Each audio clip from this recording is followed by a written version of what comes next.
no doubts, and he has to be the player leading this new project.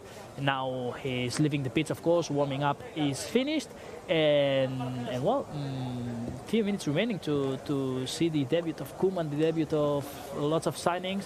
It's going to be exciting. Yeah, really Bruno. exciting. Yeah, absolutely. In this beautiful stadium that is the Estadio de Johan Cruijff, the stadium dedicated to the Barça and Ajax legend, of course. Johan Cruijff, such a figure, such an important figure for this club.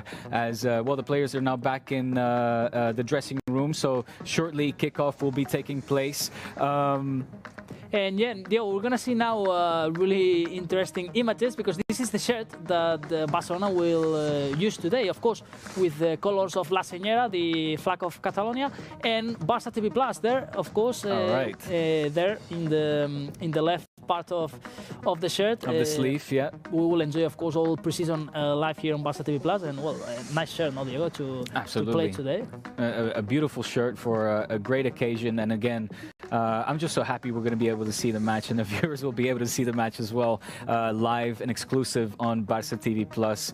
Because again, we always we read your comments and we feel your frustration. All our viewers deserve, I think, of course, to see the game here. So now, if they are on YouTube now and they are not subscribed yet to Barça TV Plus, go quickly, subscribe. It's really easy to do it, and enjoy, of course, the first game of Ronald Koeman era, and you will enjoy the rest of the preseason games and all the fantastic content, Diego, that we have on Barça TV Plus. Oh, absolutely. I mean, original content produced right here in Barça Studios, such as, I mean, we mentioned two names before, Pedri and Trincao. One of the original series, Origins, will soon be debuting and launching as well on Barça TV Plus. But now let's head back over to the Estadio Johan Cruijff, because we're going to connect with Marc Brau, who's had a chat with the assistant coach for Football Club Barcelona, Alfred Schreuder. Hi, Diego. How are you?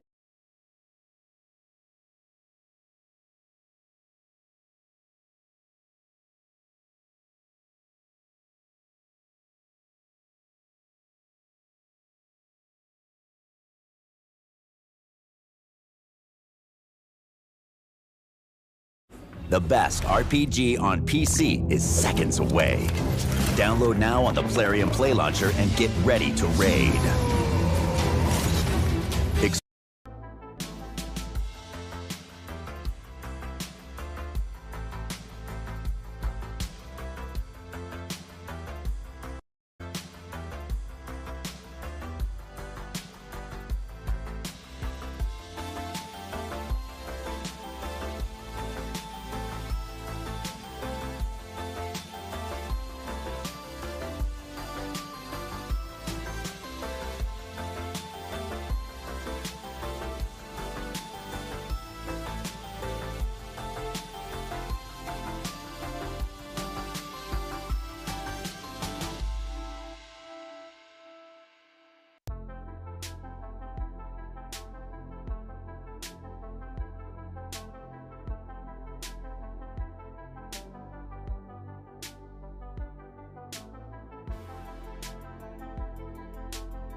creo que el fútbol hay que jugarlo con público, con culés en nuestro sentido.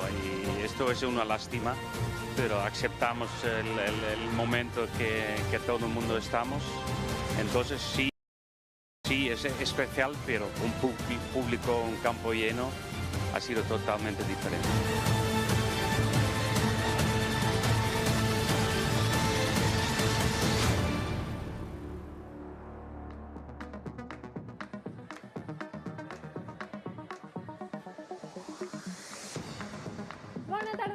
Buona tarda, welcome to Camp Nou, welcome to Barça, Elche, welcome to a brand new season for Barça, the 2021 season that we're kicking off today here at Camp Nou.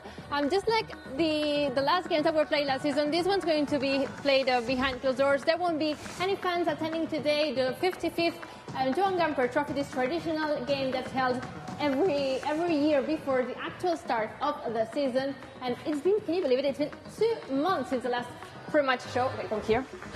And I'm going to stop here because we've got Marc-André ter Stegen who's just starting the warm-up behind us. But as we were saying, it's just been 2 months since the last pre-match show that we had, and a lot has happened since. There's a lot of things that have happened, but there's still a week until we start playing for real. In exactly 1 week and 1 day, we'll be facing Villarreal here at Camp Nou. We just learned the exact time. It's going to be played on Sunday, 9:30 p.m. CST, Central Europe time here at Camp Nou. So this is our last test. Today we're playing Elche, and we really need to get that intensity because this is the Barça that we want to see when we face Villarreal next Sunday. We need to be on point because our opponent that day, they will have already been playing for 2 matches because La Liga has already said for some teams, not for us.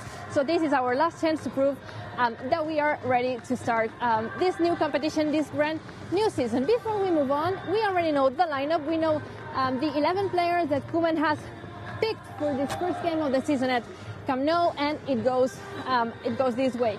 We're going to play with Neto on goal, which is joined by Arnau Tenas on the goal, and Iñaki Peña, with Sergio Roberto, Lenglet, Piqué and Jordi Alba on defense.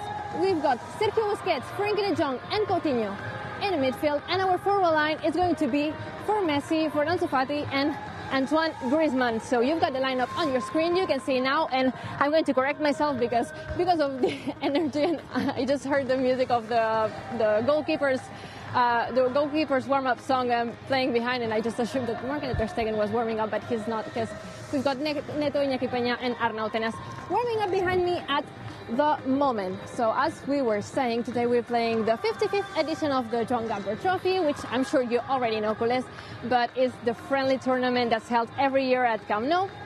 There's going to be an MVP and a trophy delivered once the game is over to the winner of it. And the MVP, you can actually go and vote for it. You can go to the Barça website and be voting in real time. Who do you think is the most valuable player of the match? So go now there, vote for yours since the game starts. And at the same time, you will be able to enjoy the full match, the full game on Barça TV+. So once the pre-match show is over, once the warm-up is over, you will be able to follow the full game, the full match, live on Barça TV+.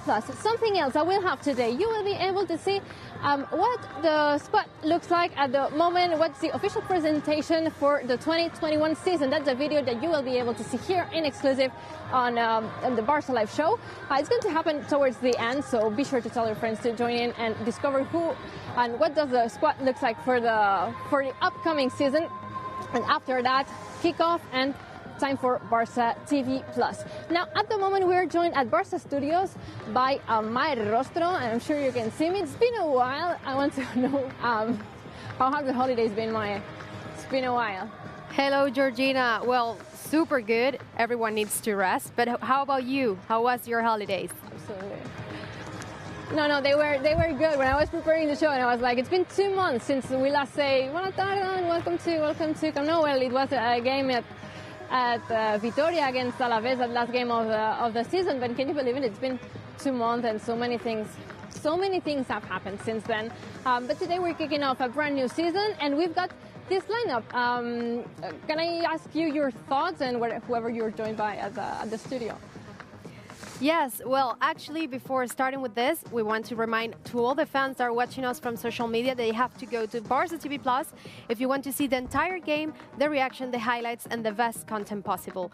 Before talking about the starting lineup, here with me today is Bruno Ballester again. How are you? Hello, Mai. Really excited again to be here and to enjoy another game. It's kind of, well, 3 games in just 7 days. It's fantastic to enjoy football, and it's going to be the last test of the preseason. So, well, really excited to see this final test before La Liga will kick off for Barcelona against Villarreal next Sunday at 9 o'clock Central European time. So let's see what happens. Yes, and I want to ask you about the starting lineup. What do you think about this starting lineup for the Joan Gamper Trophy? Well, for me, a bit of surprise to see Ansu Fati starting in the lineup because we have to remember that he has been out injured some days. Actually, it was a week. But well, if he's ready to start the game, it's because, of course, he will be physically well, and that's a good surprise. And then I think the other players, the rest of the squads, is more or less, I think, what Koeman will prepare for La Liga debut. Probably there's a name and a doubt in midfield, De Jong, Busquets, and the third player that, of course, will fight to play in this defending midfield will be Pjanic, that today is in the squad list. He's not going to start. Koeman said yesterday in the preview press conference that, well, that he was going to play some minutes probably in the second half because he has started to train this week. So, yeah, it's going to be a really interesting game, I think, this Joan Gamper Trophy. Well, Georgina, I think the same as Bruno. Actually, this is a pretty must test before that game against Villarreal. Yes, and I've got somebody else to ask the thoughts on the lineup because I'm joined by Aviv Levi here. Hello, how are you? What's up, Georgina? Good. It's Long been time no see. Half a year, actually. I didn't see you before quarantine. We haven't seen each other since February, I think. February, yes, like 6 months or more. Oh. Before I ask you your thoughts on today's starting lineup, you can see that the players have already started the warm-up. They are wearing their new pre-match kit. Gamper always marks the start of a new season, the new squad, the new everything, the new kits, and we'll be talking about it throughout the show. But before we go there, down the time, thoughts on the lineup? I think it's an interesting lineup. Ansu Fati back from injury and also back immediately in the lineup, and yeah, I think it will give the team positive influence because he's so direct, so vertical, and I'm looking forward to see him play. What did you think of you have been there, what did you think of the other 2 friendlies that we've played against Nastic and Girona? Yeah, I was there in the Stadion Cruyff. I think the team, we're playing a new system, obviously, 4-2-3-1 with a bit different, Messi moving, Coutinho back, Griezmann there. We're playing differently, but the team needs time to gel, but I think we're doing positive change. Is there anything you're expecting from today's game, like a lot of goals? Yeah, I expect seriousness because, yeah, I think you probably mentioned it. We play next week, Sunday, against Villarreal. Exactly. So, and this is a La Liga opponent. I think they will be serious and they will want really to go out and play and score goals and to win this game as well. If the La Liga hadn't had a staggered start, in fact, Elche would have been the first opponent that we would have played here at Camp Nou too. So this is like a friendly, not that friendly because obviously there are no 3 points. It's never a friendly game. It's never a friendly game. So it won't count, but it could have. It could have if it had been played in normal conditions and if all the culés could have been here at the stadium. Okay, what do you think of the new kit? Because I just realized while seeing ourselves on I love YouTube. it. I was speaking with our camera guy Ignacy as well before the match. Like, it looks really nice in real life. Like yes. The colors are chill, the yellow lines are cool, and I think I like it better than last season's. The yellow color always reminds me of 2011. 2011 Wembley. David Villa. Yes. Manchester United, yes. That's the thing that I think of at first when I see a yellow color. The kit is so nice, yeah, actually it's really nice. And the second one is the black and gold. Yes. And the third one is pink. Which one do you prefer? What's your question? Which one is your favorite? Mine is the black one. No, mine is the black one because black is sick. I prefer the black over this one actually because the black is my favorite color. The black is sick. I like the bracelet that they gave us and today. And the third kit, it's refreshing. It's refreshing and it's got these cool vibes. It's like from Florida, Miami. So let me tell you something about the third kit because I've seen a lot of comments on social media like, Why the pink with the green? Let me tell you why. Because it's La Liga standards. Because the first two kits are dark pants. The third kit cannot have a dark pants. So that's why they went for the slightly different combination of pink and green. So that's a little insight. That's the reason why we are not playing with black pants, for example, and we have to play with this green teal color. But I think it's a different combination. Like, why not? You know, it's different. It's different. I've got a game for you. This is the start of a new season, and I'm gonna have three questions for you and for everyone watching at home. We're streaming live on YouTube, on Facebook, on Twitter, on Barca TV Plus. So everyone watching, I want your answers too in the live chat. We'll be reading some of them. I'm going to hand this card over to you. Perfect. You need to give me how many goals do you think Barca will score this season? Yes. Who do you think is going to be the top scorer? Okay. And how many wins will we have in this season's league? Okay, and do I need to show it afterwards? No, you're going to place it in this envelope that I have right here. Okay. And we're going to open it on the last Wednesday. What does it say? The envelope? Oh, okay. It's personalized envelope. Thank you. It's personalized, so at the end of the season, we know who has written it. Okay, so I'm going to hand you this. This is a fountain pen. I never allow anyone to write on this, but I forgot my rotulador. I don't even know how do you say this in English, but... Your pen? Yeah, not the pen, like in French we say a feutre. Okay. I've got all the... Okay. I hate seeing someone write with my fountain pen. I'm suffering at the moment. Top scorer. I'm suffering. Who do we go for here? Who do you think... I'm asking the people at home, who do you think is going to be our top scorer this season? Top scorer for Barca this season, all competitions included. I'm done. You're done? Okay. Yeah. Gideon thinks Messi with 24 goals. Okay. That's an option. We've seen Griezmann, Messi. Let me move on to the next question. How many, what's the next? How many goals do we score this season? Like overall? You've written all three. Okay. How many goals? That in the live chat. And the third question is total wins in this season league out of 38. Okay. I like it. Are you confident with your picks? Fun fact for the people at home. Do you can I ask a people question? Yeah, sure. Yeah. How many goals did Barca score in the 2012-2013 season? Why this question? I mean, I was thinking of goals what do teams usually score? And because that's when we set the record. Okay. That's when we set the record. Do you know? If it's the season where we set the record, I'm going to assume it's the season where Messi scored. He scored a lot of goals. He scored a lot of goals. It was the season with. I'm going to say, I don't know about it, but Marc Brau probably knows about it. Knows for sure. I'm going to ask it. 100 how many? 100 plus goals. I was going to say 114, but I don't know. 115. I didn't know about it, I swear. Very good, that was a complete random guess. But we're going to ask Marc Brau, and I'm trying to see him fail. We want to see Marc Brau fail. You can save that in the because he knows everything. You can, yes. You can fool it if you want. Give this back to me because I'm suffering so much at the moment. And my last question for you is your prediction. For today? Yes. I'm sorry, Elche. I'm gonna be a bit tough on you. I think 6-1. 6-1. That's our cameraman's prediction. Yeah. Nazi, yes. It was his prediction? Yes, that was his 6-0. Nice. ¿Cuántos es? 6, and he doesn't know how many for Elche. Okay. But 6 goals for Barca. I think we'll score 6 because I think the pitch is very big. I think the players are really excited to play back at home, and we're gonna score some goals, have some fun. Let's see how it goes. Thank you very much, Aviv. Thank you so much. Can I keep this for to talk about it? Yes, you can. Thank you very much. Thank you. And I will see you over Instagram and Twitter and everything. I will see you on YouTube.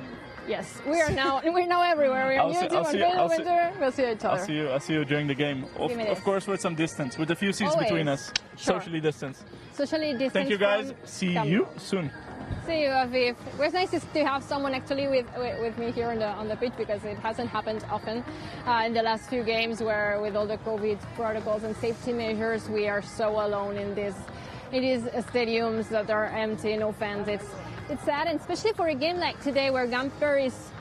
I remember coming here as a kid. It was one of the most exciting days of the year. Coming here with your family, with your friends, everyone from Barcelona was coming. A lot of people from all around the world, they were coming here to enjoy this game of Barca against all kinds of teams, because it's not that usual that we're playing a team from the league. This year is Elche, because there were not a lot of available teams at the moment, because most of the leagues have already started, and we really needed to pick up a team that hadn't started playing neither for this new season. So that's why Elche was the one selected, and Girona earlier this week. But in other seasons, we usually played against like top flight teams from all over the world, not only Europe, America, everything. So yeah, it's sad to see one day like this that's going to be played with no fans here at the stadium, no activities, no nothing. Let me refresh you the lineup real quick, with Neto on goal, with Sergi Roberto, Lenglet, Piqué and Jordi Alba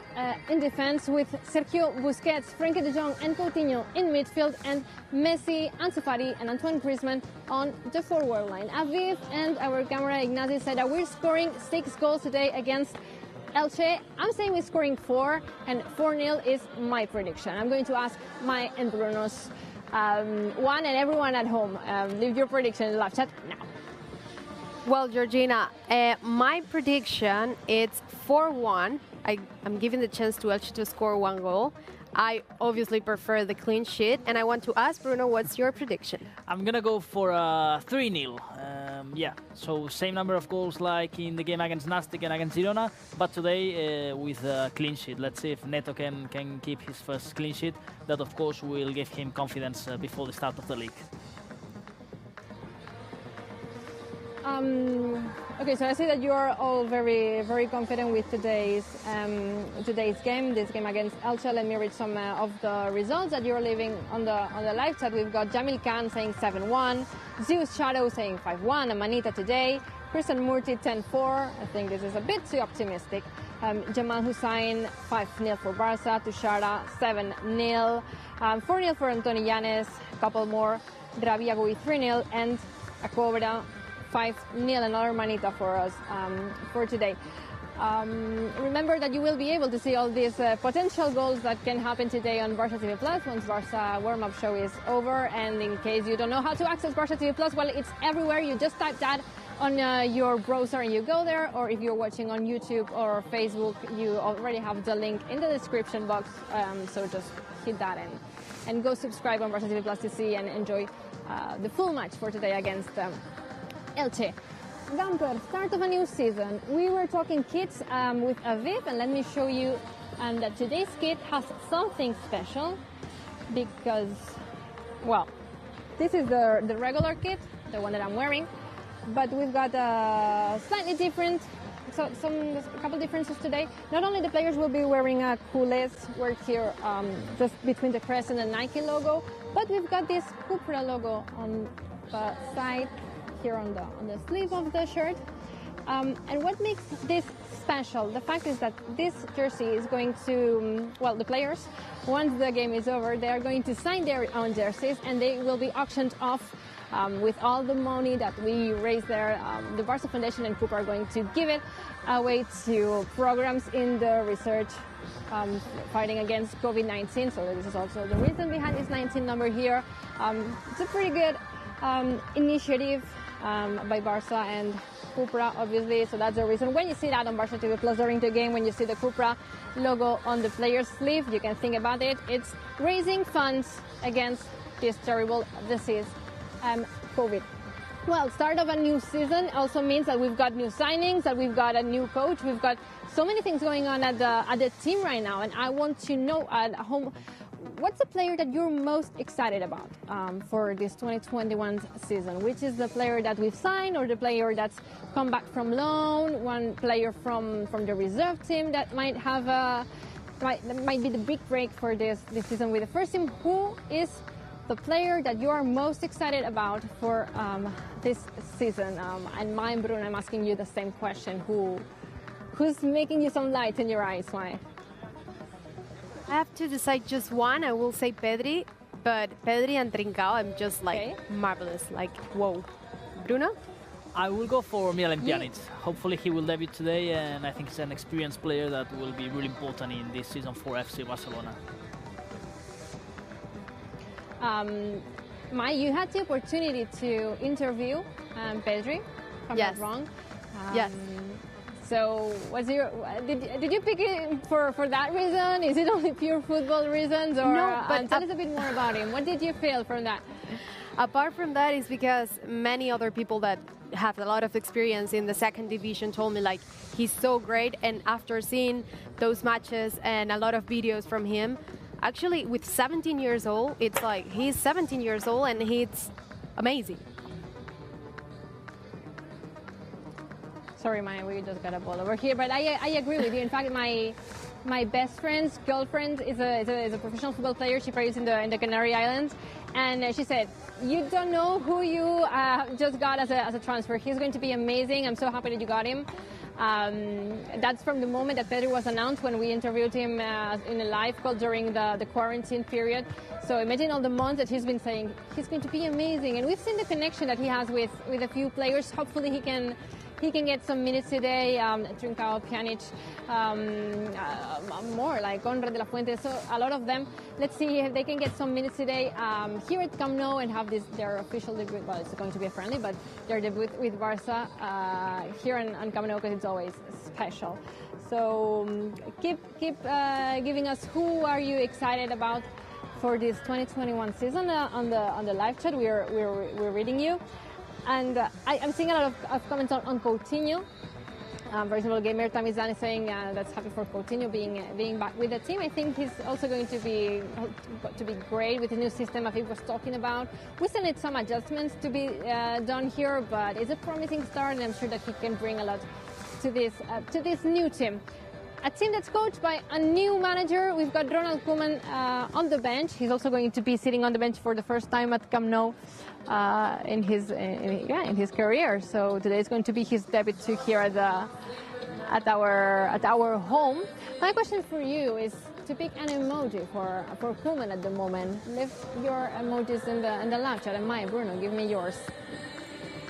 Well, we didn't have the box of emojis here, but I will say like no worries. The trophy. I just want the Joan Gamper trophy to stay at home. What about you, Bruno? I will go for the fire, no? And the excitement, of course, of this new Barca for this campaign. I'm seeing hard. If you had to pick one for Ronald Koeman, what he has transmitted you in these first two games against Nastic, what would you say? What's your feelings towards his way of coaching, what we've seen in training, what we've seen him say, how we've seen him talk to the players? What are your takes on this, Maya and Bruno? For me, I will say the arm, because I think he's 100% worried about all the players being fit and their best. So I think like something related to workout. Bruno? For me, that he has a clear idea that this is important, and that he has lots of different players that also I think this will help him during the season to have lots of possibilities with different kind of players. I'm sure he will put some revelations there in the team. We've seen him train a lot physically. We've seen them do a lot of intense workout. And you can also see that in the warm-ups. They started warming up pretty early compared to what the last games had been like. And by the time they would have been doing free kicks under the last coaches, for what I remember from the last shows that we made when we were at this time, more or less, we would have started with free kicks, and now the players, you can see them doing some exercises. A new exercise. Maybe they have friendlies in the both friendlies, but I was still not working here for First Life, so I don't know because I wasn't there. But yeah, definitely there's some change now. I don't know if we'll have the time for all the questions, but I've prepared a trivia. So let's see how many we've got time before we talk to Marc Brau and we see that presentation video where you will be able to see like all the squad, how it looks like for the new season. The theme on the trivia is the Gamper Trophy. So I'm going to give you facts and questions about it, and you've got your buzzers. My Bruno, you at home have the live chat ready. Remember to write A, B, or C, depending on what you think is the right answer. And the first question for you is, which fact of the following ones is false about Joan Gamper. Joan Gamper, the founder and the person that carries his name here on the trophy. Which one of the following facts is false? First one, that he founded Football Club Zurich too. B, that he was the first Barca president. Or C, that he scored 9 goals for Barca in a game.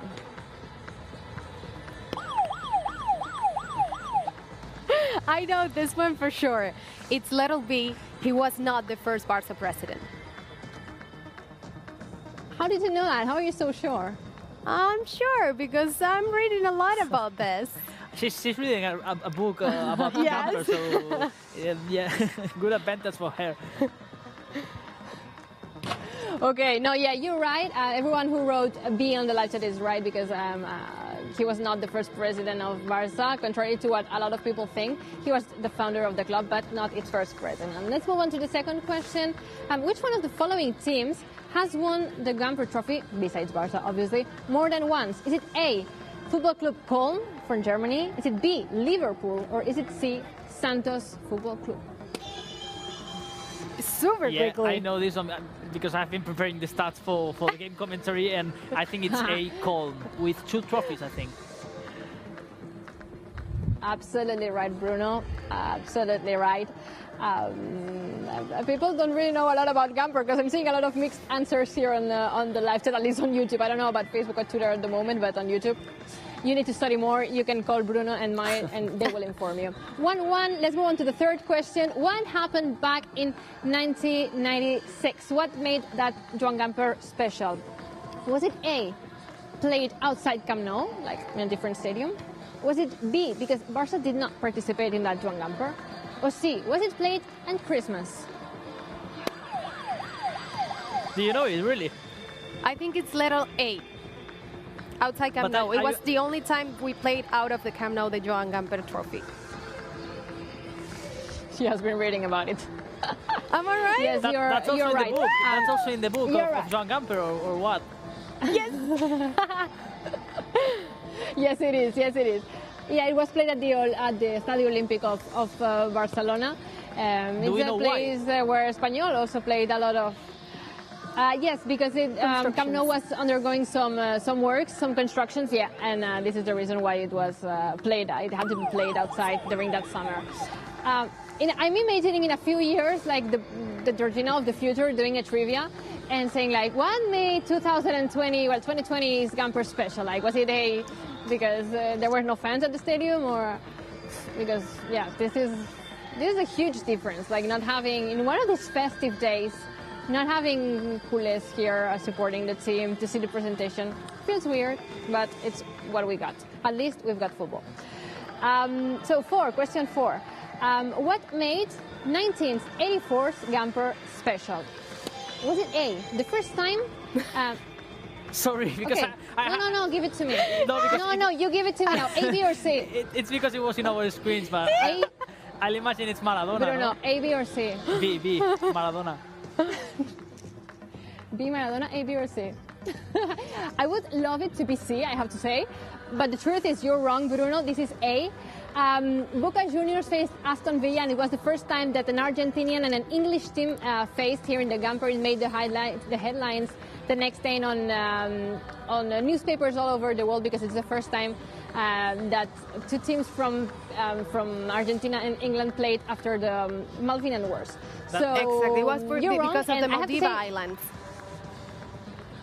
Maldives, yes. The war that happened, and it was the first time that 2 teams from these 2 countries faced each other. So it was a big news at the moment. We're going to have a change here for the following Barca lives. If you answer wrong a question, you get 1 point less. This is a change that I want to introduce because if not, you can buzz and try your luck and gamble a bit and be right. Was not the case for Bruno. But it could have happened, so for the future when Sarah and Robert or whoever is at what?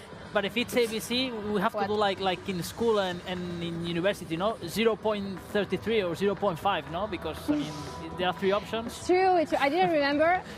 I remember you at university because we studied together, but I didn't remember that mechanic. It will be a math class. What kind of subject did we? if we have to calculate points, it will be a maths class instead of a football show. But people on the live chat can help us out. Fifth question. It's now my 3, Bruno 1. Fifth question.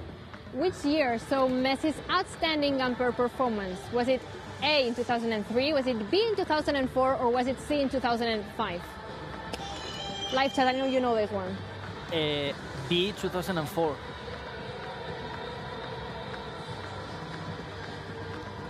No, A. 3, I know people sorry. at home know this one. No, it's A. 3. No, 2000. I want people at home to give me the answer for this one because we actually had that Gamper played, and the thing is, I've said it's 2005, and we had Fred Rijkaard as our coach that year, but we faced Capello, and Capello recognized that he had tried to convince Fred Rijkaard for him to move to Juventus. So you've got the full game, by the way, on YouTube. If you go to Barca's YouTube channel, you can see that full game where Messi had an outstanding performance here at Camp Nou. You can go and enjoy it any moment once this game is over, that you will be able to follow on Barca TV Plus, by the way. I don't see Mark coming. He's there, like walking very slowly. So my congratulations on winning this, on winning this trivia. Thank you very much, everyone at home, for participating. And we've got a couple things now. I'm going to let's see what our president had to say before the start of this game against Elche. These are the words of our president, José María Bartomeu. The truth is that it's a different Gamper, of course. The pandemic means that we still can't have our fans here with us at the stadium. It's the handicap of the pandemic. But it's the first game at the stadium. It's the presentation of the team, new season, an atypical season, because we're starting later than other teams. But we have the presentation today, new coach as well, and we have full confidence in Ronald Koeman for this upcoming season. It's a different pre-season, of course. Fewer weeks of preparation, fewer games. But the team's playing a different way, we can see that. We can see what Koeman wants to give to the team. Today against Elche, a first division team. It's a stronger team, of course. And we wanted the Gamper to be celebrated. We didn't want the pandemic to stop that. And next week we're starting the league. And in training we can see the team is excited and ready to start. It's a high number of signatures. It surprised us all. It surprised the promoters as well. It's a democratic exercise in the club. And now we have to continue with the process. In the next few days, we'll have to formalize the vote of censure board, and then there'll be 10 days to validate all of those signatures. Maximum transparency in the process, but we have to keep working. Things don't stop, even though we have this vote of censure. It doesn't mean we don't have to keep on working. There are still a few days until the end of the market, and we need to keep going. The board of directors is surprised, of course, by the high number of signatures. But we respect it. We respect the liberty of everyone. The members are the owners of the club, and it needs to keep being that way. And when all of this is over, all of the revision is over, we'll sit down and talk. The video of this new season. Go ahead.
Hola culés, el fútbol sin vosotros no es lo mismo. Será un camper y un inicio de temporada muy diferente. Pero os puedo asegurar que aunque no estéis en el campo, con nosotros os vamos a sentir muy cerca. Y os aseguro que vamos a trabajar al máximo para representar al club en todas las competiciones como se merece. Esta plantilla, nuestra manera de entender el fútbol, con el máximo compromiso e intensidad, me hace sentir muy optimista esta temporada. Visca el Barça y visca Cataluña.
I té aquest toc d'exterior molt ràpid per acabar connectant un tir amb una paret o un tercer home amb una seqüència diferent. Molt bé, molt bé. El Barça en aquests espais reduïts, de moment amb aquests jugadors que té el camp, funciona molt bé. Aquí està jugant Frenkie de Jong davant Nuque.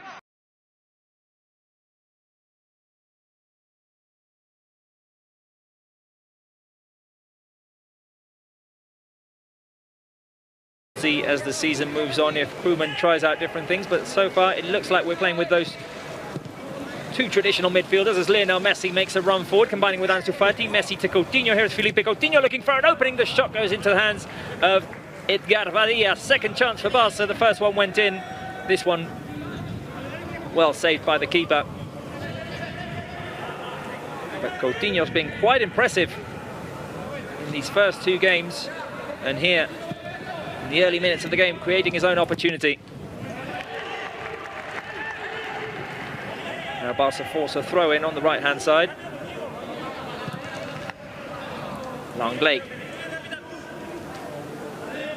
Langley gets Coutinho involved in the middle. Jordi Alba. Barca move to the left. Here is Ansu Fati trying to get away from his mark. He was dispossessed. Good pressure between Jordi Alba and Sergio Busquets to win the ball back. That was a great defensive move by Jordi Alba.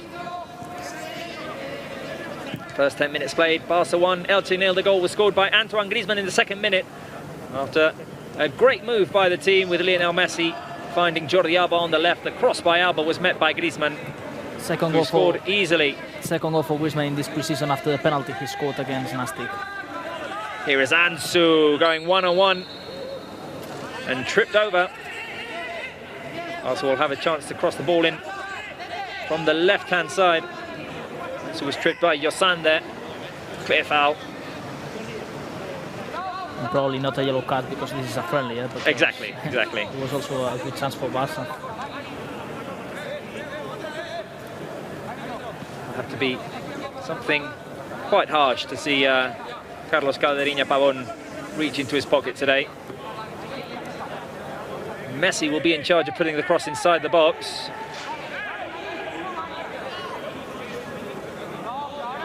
Messi contemplating, looking for his options. Here is the cross headed up in the air by Peramilla. And Elche clear. Piqué will pick it up. Coutinho passes it forward. Here is Antoine Griezmann with another shot which goes over the crossbar. And Edgar Badilla got the tip of his fingers to it. Corner kick on the right-hand side for Barca after yet another opportunity for Antoine Griezmann. There was no hesitation there by the Frenchman. He saw the opening and went for it. Griezmann getting used to this new position that he is playing under Ronald Koeman. He does look a bit more comfortable than starting from the left. Now Barca have taken that corner short. Sergio Roberto plays it back to Messi on the right-hand side. Here is Barca's number 10, Barca's captain, Lionel Messi with the cross. It bounces off of the back of an Elche defender. And Griezmann was the man who got the last touch there. There'll be throw-in for our visiting side today. You can see that Barca going to try and put some pressure on Elche here. They try to clear the ball out. Sergio Roberto heads it forward. Coutinho back to Frenkie de Jong. Barca start from behind again. 10 players in Elche's half. Here is Lionel Messi moving away from Peramilla. The shot by Messi took a deflection, and there'll be another corner kick for Barca. He has scored the 2 goals of this pre-season, Messi, from outside the box, and here was a third attempt. Yes, one with his left, one with his right. That was quite a goal, that one he scored with his theoretically weaker foot. Here is the cross by Messi. I think the last player who got a touch was Gerard Piqué, so ball goes out for a goal kick. And I say theoretically, obviously it is his weaker foot, but wouldn't we all like to have the ability to shoot with our right foot like Lionel Messi did? And there in the stands, the players that are having out of the squad list in this game, Riqui Puig, Suarez, and also Wagué, Todibo, Rafinha, and Arturo Vidal. Elche playing from behind. Josema switches it over to Corsan.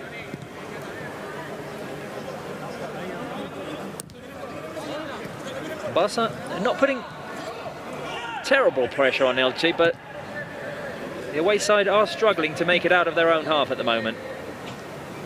We can see Griezmann's moved over to the right-hand side at the minute. That means that Coutinho's playing in behind Lionel Messi, who's playing as the number 9. So we'll see a little bit of switching in positions as well in this 4-2-3-1. Here is Langley, first quarter of an hour of the game. Barca 1, Elche 0. De Jong finds Ansu Fati on the left. Ansu back to Jordi Alba. Ike now moves it over to Sergi Roberto. Roberto inside to De Jong. Coutinho drops back. De Jong tries to play it over to the right-hand side successfully to Antoine Griezmann.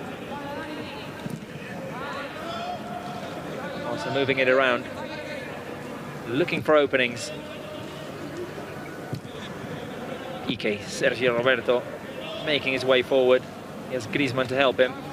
Roberto into the middle, playing it short with Frenkie de Jong. Now Griezmann on the right. Griezmann, can he put a cross inside? He passes to De Jong. Barca just gradually moving forward. Now Langley, not the best of passes out to Jordi Alba. Elche tried to shake off the Barca pressure and move into opposition half. Peramilla's on the left. This is Josema. We can clearly see that for a few minutes now, Bruno, Griezmann's moved over to the right and it's Messi who's playing as striker. Yeah, that's one of the things also that we have seen in these first games of Koeman. Lots of players switching positions, and he actually said also in the post-game interview against... Oh, good recovery by Frenkie de Jong. This is going to be Barca's second. Here is Frenkie. Good save by Edgar Badilla. De Jong will be kicking himself after that one. It was a very clear opportunity. Bad pass in the Elche defensive third. De Jong there, alert to recover. He got himself inside the box, one-on-one with the keeper, but Badilla got the best of it. So yeah, what I was saying, that this is something intentionally made by Koeman, and he thinks that this helps the team and makes it difficult for the opponent if you don't know exactly where Barcelona players will be playing. So that's one of the reasons why Koeman is trying these switching positions. Elche trying to move forward. Here's Peramilla on the left-hand side. He gets himself inside the box. In front of him is Piqué. Cross by Milla, intercepted with total calm by Clement Langley, and Barca move forward through Ansu Fati, who waits for support. Here is Ansu. Ansu with De Jong and now Messi in midfield. Ansu's making a run. Let's see if Coutinho and Messi can see him. Here is Lionel Messi. Alba on the left. Alba can put the cross inside. Back to Messi. It'll be a corner kick. And now when I've seen Ansu Fati receiving the ball, I see like that he has grown a lot after these weeks in the national team this summer. I'm feeling like he knows that, okay, last season was a kind of a new player. Yeah, he was adapting. Exactly, but now I'm feeling that Ansu is going to be one of the important players, and that he knows that he has a new role now, that it's not a kind of a future star, that now he's going to have to be an important player for Barca. Here comes the cross by Lionel Messi, and yes, I totally agree. Obviously, I mean, we need to take into account his young age, but on the other hand, second season, the element of surprise is over, and now he just needs to keep working to be a first-team player. Of course, there's going to be a lot of competition up front, because you also have Trincao, you also have Dembélé, so... Pedri as well. Exactly, so it's going to be a big fight there. Now Messi receives the ball off of Ansu. Messi tried to give it back to our number 31. Pass wasn't successful. Elche play in their own half. It's Verdu. Sema on the left. The pressure by Griezmann sends it back to Verdú.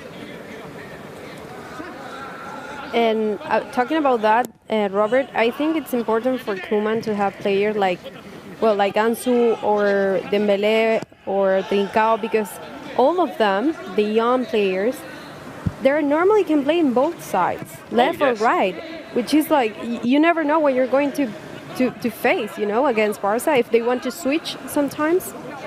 No, they can definitely create off of their speed and dribble, which is something that sometimes we miss in the Barca attack. There's a beautiful combination there between Alba and Coutinho. Ansu Fati tried to connect with the cross by Alba, and that almost became Barca's second goal. Now Elche moving forward. Good defensive recovery by Felipe Coutinho, making the run back. And yeah, another key of the season is going to be to have all the squad ready and at 100%. It's going to be a season with lots of games it's going to be short this season, so I think this is also really important to have all the squad motivated and ready to play, because everyone will have a chance.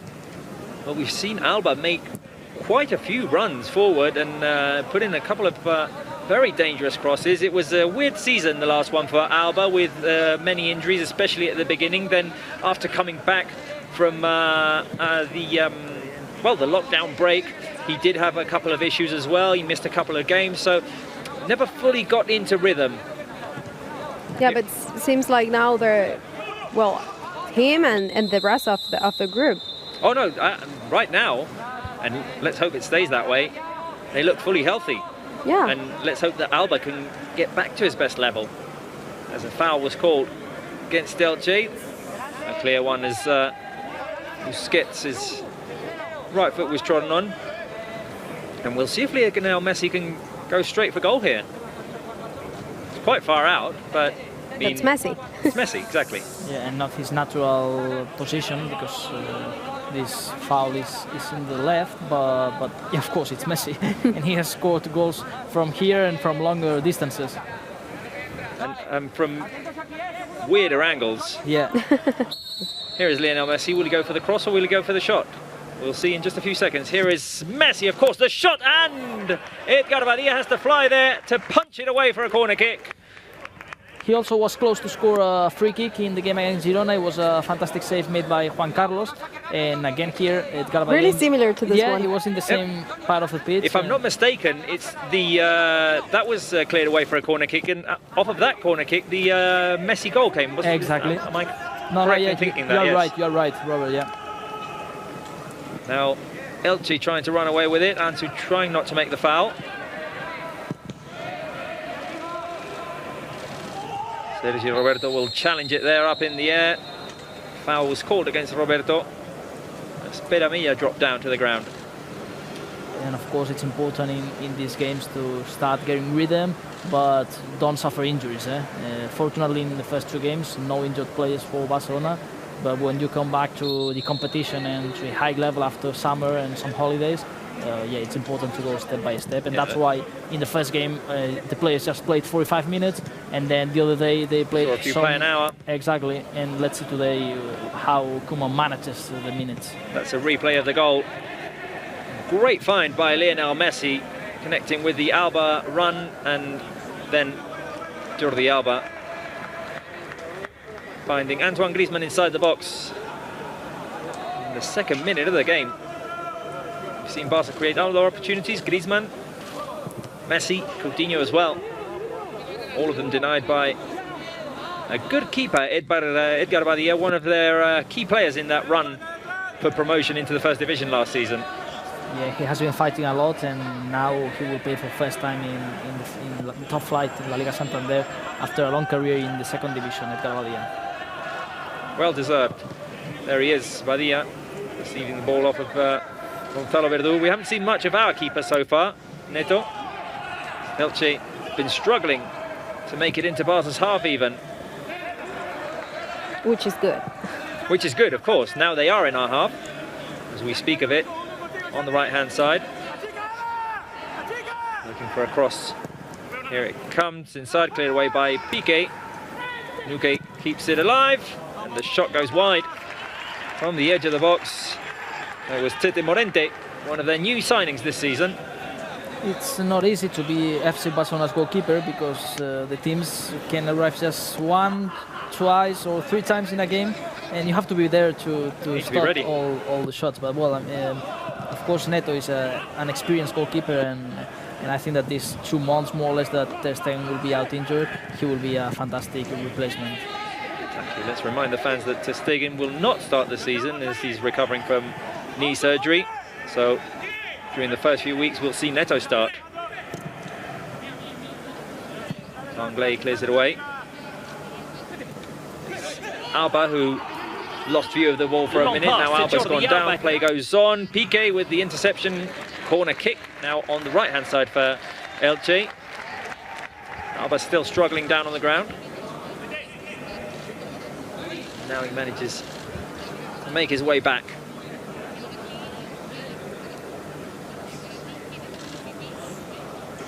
Not quite sure what happened there, but it's a little clash between two boots. Referee deemed it was not enough to call a foul. Here comes the corner kick, swung in from the right-hand side, headed away by Gerard Piqué.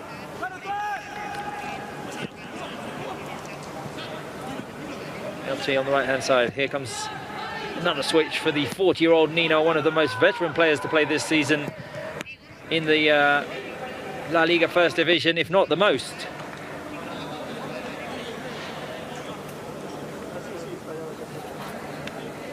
Former player of other teams like Osasuna, Tenerife as well, now playing for Elche. A long career for Nino, and he's proved time and time again that he can score goals for all the teams he's played. There are lots of veterans in La Liga that they're still there. I'm thinking about Joaquin, yes. Jorge Molina that will play in Granada this year. Well, lots of strikers, and Ángel Rodríguez also in Getafe. Well, lots of veteran players that they're still there and they're still scoring goals. Soldado, Negredo also back in this season playing for Cádiz.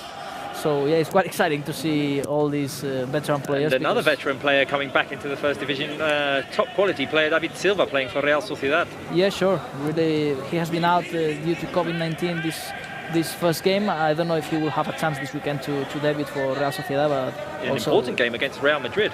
Exactly, really important game. Madrid will start this weekend, so yeah. And also Atletico Madrid will start also next one, but yeah, Madrid kicks off La Liga this weekend. Here is Frenkie de Jong. And Sufati receives the ball on the left. He has 2 players in front of him. Decides to go back to de Jong. De Jong with Sergio Busquets. Busquets. It's Messi involved. Now Messi had dropped back quite a bit. Coutinho dispossessed.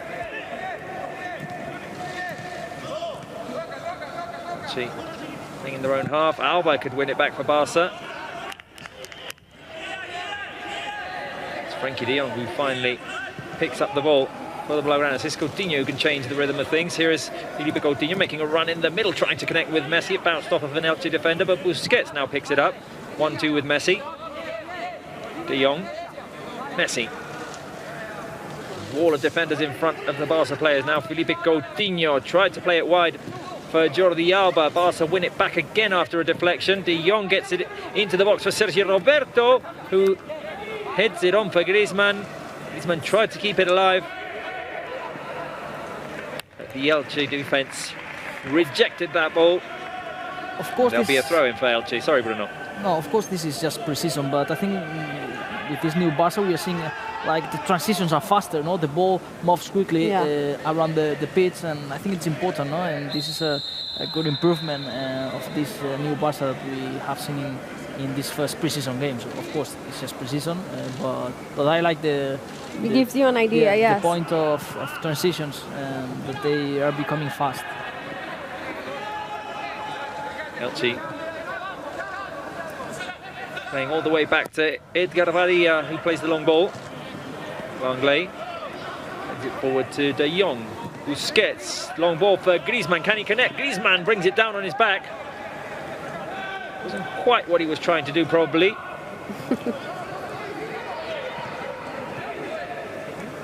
Griezmann fighting to win it back.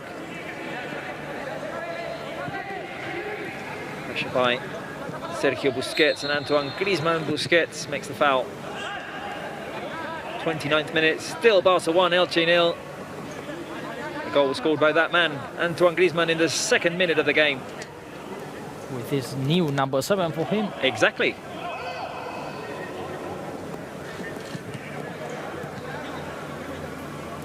Griezmann's gone back to the right. Messi still playing that striker position. And we'll see how many of these players play the full 90 minutes. Of course, fans will be excited to see the likes of Pjanic, Trincao, Pedri, the new signings. Dembélé as well is almost a new signing because we saw very little of him last season due to injuries. The other day, just Neto and Araujo played the 90 minutes. So let's see today which players and against Nastic, Dembélé was, well, to that time, he was out of the pitch since 290 days because due to injury. That was a very long time. Barca missed Ousmane Dembélé last season. Just saw a very harsh tackle on Sergio Busquets as we reach the half-hour mark with this 1-0 win so far for Barca against Elche in the 55th edition of this Joan Gamper Trophy. A very atypical Gamper Trophy with no fans here, with no previous presentation. Here is Messi trying to find Ansu Fati inside the box. I say no previous presentation, or not the ones we're used to seeing in the history of these Gamper trophies. We saw the video, of course, that the club has created. And it's the best you can do, really and truthfully, with no fans at the stadium. No, and as you say, Robert, actually, Bruno mentioned this before, it's the first game of the season, and not just for the Catalan people, because this is a really old trophy or have many editions, but even for the people that are not from here, like me, or people who's living in Barcelona, this means a great game to watch because, you know, you will be able to see all the new players, exactly, the atmosphere is super good, the First music. time at Camp Nou as well. Yeah, they prepare like a huge event that day, so it's a shame, but it is what it is. I'll have to hope that next year the situation has improved and we can go back to what we're used to seeing and what we like to see as well. Barca have not lost the Gamper Trophy since 2012. That time they went down to Sampdoria 1-0. Were big memories, no, Sampdoria, and also for Koeman. Exactly. Well, that was in 2012. That was played in honour of the 20th anniversary of the first European Cup that Barca won, and in which, of course, Ronald Koeman was the hero. Here's Ansu Fati making a run forward. Ansu tries to get inside the box. I don't think he could quite decide whether to go right or left, so he just basically ran into the defender and ran out of space. We hope he can give us the Champions League title too, now as a coach. Yeah. Well, he would be the second one to do it. Rijkaard, no, was the other? No, Pep Guardiola. Pep Guardiola did it as a player and as a coach. Yeah, sorry, Rijkaard won it with AC Milan. Exactly, yeah. yes. I mean, yeah, obviously I meant for Barca player and Barca coach. Here is Ansu Fati, Barca on the move, the attacking move again. Here is Lionel Messi with the turn, De Jong finding Jordi Alba. Barca playing short passes now. Not many managers that have won both competitions as a player and as a manager. And for the same club. Exactly.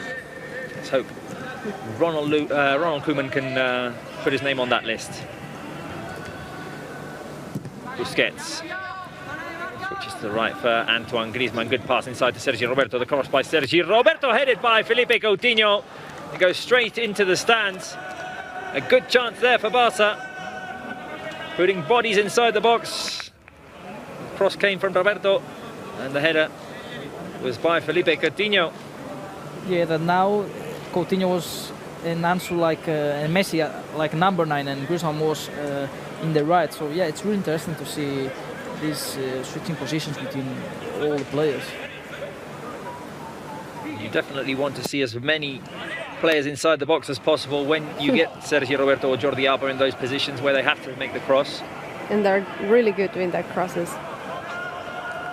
And of course you have to be really intense, to be all the time switching your plays. And that's, of course, another interesting point, because then all your players are in good rhythm during the whole game. Pressure by Barca, which means that Edgar Bardia will have to play long, intercepted by Piqué, who broke him down on his chest. Here is Griezmann finding Ansu Fati on the left. Ansu, pass inside to De Jong, back to Griezmann, the shot with plenty of power by Griezmann. It got a touch up of Verdú, I believe. That was surely just about to be Barca's second goal. Alba, Ansu, also moved things up a gear now, it seems. Ansu trying to go one-on-one. Had to turn back and find Felipe Coutinho. Coutinho with Busquets. Busquets, Sergio Roberto, Griezmann on the right. Inside to Busquets, Sergio Roberto. Now Messi drops back. Finds Frenkie de Jong. De Jong moving inside, trying to find Jordi Alba on the left. Coutinho, short passes with Frenkie de Jong, and in the end that combination didn't work out. The ball was taken away by the Elche defense. Here is Nuke. Elche trying to shake off the pressure. Busquets chasing Morente there, and a foul is called. 10 minutes remaining in this first half. That Antoine Griezmann goal still counts to give Barca the win. It's important to see the Frenchman scoring goals, because I think this season, well, Suarez has been out of the squad list all this pre-season, so we imagine that he's not in the plans of Ronald Koeman. So someone will have to assume all these goals that Luis Suarez was used to score. Well, he was the 4th top scorer in La Liga, and that having missed 2 months of the competition between January and March. So there's plenty of goals to make up for. Exactly. So yeah, if Griezmann can assume some part of these goals, Ansu Fati another part, and of course Leo Messi, that we count lots of goals from him. And assists, of course. Yeah, last season he gave more than 20 goals. He gave more than 20 assists, and he scored more than 20 goals. Impressive numbers, as always, by Lionel Messi, as Jordi Alba heads the ball back to Neto. In the final 10 minutes of this first half, here is Clement Lenglet. Busquets, Coutinho now. Passing the ball back to Piqué, who had to run for it before Nino got to the ball. Peramilla chips the ball over. Piqué now. Elche with a chance to catch the Barca defense off guard here. The drive inside, and Felipe Coutinho is the player who finally recovers the ball for Barca. Good run back there by the Brazilian. Barca trying to move forward. Here is Messi. There's 3 defenders in front of him. He still manages to get the ball to Antoine Griezmann, who can switch it over to the left where Barca have more space. Here is Ansu Fati. He's got Frenkie de Jong to his left. Ansu drives into the middle. The combination with Messi. No, Griezmann picked up the ball and had to squeeze in between 2 defenders if he wanted to move forward. He didn't manage to. And in those situations, you need the pass to be perfect from Ansu Fati, either to Messi or Antoine Griezmann, if you want those moves to work. Probably the best chance so far for Elche in this game, and then good reaction from Barca in the counter-attack.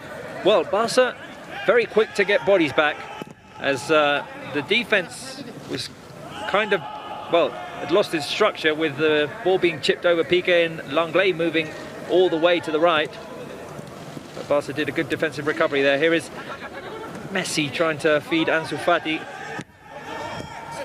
57% possession for Barca in this first half so far. Yeah, against Nastic, Barcelona was over 70, against Girona over 60, and today, of course, a little bit less, as also they are playing against a top-flight team. So Elche have managed to keep the ball for stretches of the game, but Barca, of course, have been the team that has dominated and created the highest number of opportunities. Neto, in fact, has not had to make a save yet. Elche play the ball back into their defensive half. Here's Josema. Long ball, looking for Peramilla. Heads it down and finds Fidel. Elche playing in Barca's half now. Johnny Alamo. Nino Drops back, plays it to the right. Here comes the cross by Morente. Far post is Piramilla, who can try the volley. Blocked by Sergi Roberto. And the ball goes out for a corner kick. This new way of defending with the two arms behind the back. There was no offside there. Cross found Piramilla at the far post. And there's the volley by Piramilla, blocked by Roberto. Morente tries to put the cross inside. Alba was there, put his body in front of that cross. Corner kick again for Elche.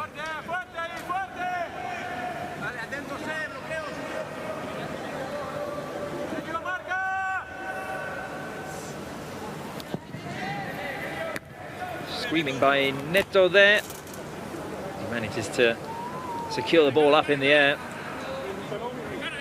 Neto commanding his defence in that corner kick. That's what we like to see, of course. A keeper sure of himself. I like this kind of goalkeepers that like to talk and to lead all the team. In the end, they are the players that are seeing the whole pitch, and they can, of course, tactically put some order, no? And I like this kind of goalkeepers. Oh, great pass there by Lionel Messi to Sergio Roberto, who makes the run. Roberto looking for his options inside the box. He tried to get it to Coutinho, who would drop back to the penalty spot. Or just didn't get to him. Elche defender got there first. There's Nuke. Driving forward, sliding tackle by Antoine Griezmann, who wins the ball back. Fantastic. Action there by Griezmann. Here is Lionel Messi. Messi finds Ansu on the left. The ball didn't get to him, but it's picked up by Coutinho. Coutinho looks for the shot over the crossbar. Maya, you were saying? Yeah, Griezmann always doing like a defensive work, you know, always helping the defensive line and the rest of the team to go back and try to do his best, apart from being forward. Oh, and that obviously creates opportunities in short transitions for Barca. If you win the ball back quickly and manage to pass it forward, you can catch the opponent's defence off guard. There's Ronald Koeman.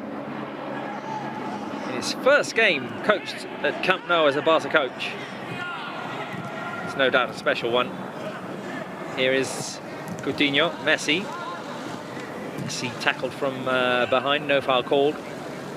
De Jong back to Messi. Messi flicks it to his left and he's got Coutinho there. Coutinho tackled and that's a clear foul. Morente with the tackle. And we'll see again if it's Lionel Messi who takes it. This one slightly more to the left than the previous one, which he took straight for goal.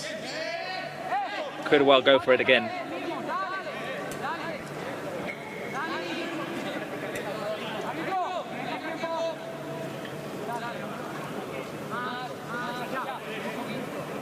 Badia with a four-man wall. Messi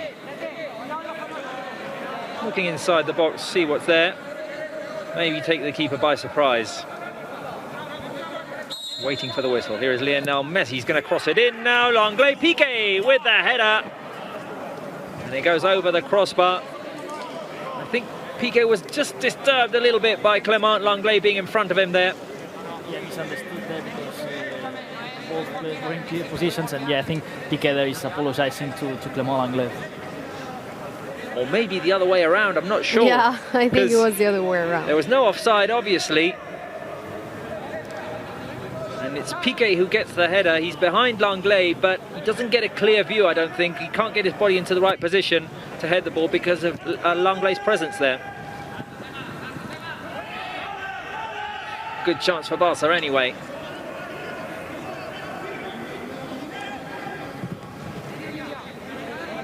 Now Sergio Roberto making a run forward. Here is Roberto with the cross. Great cross inside. Ansu Fati brings it down on his chest. That had just too much power on it. And Ansu couldn't keep control of the ball.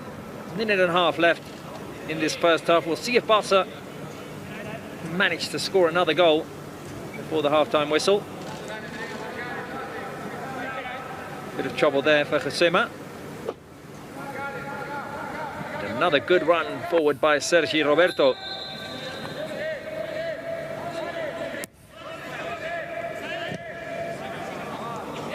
There's where Josema gets hurt. The fall with Sergi Roberto. Padilla with Nuque. Actually playing on the right. Not managing to beat the Barca pressure. Frenkie de Jong is the player who recovers the ball. Busquets inside, Coutinho. Coutinho with a lovely little turn there to Jordi Alba.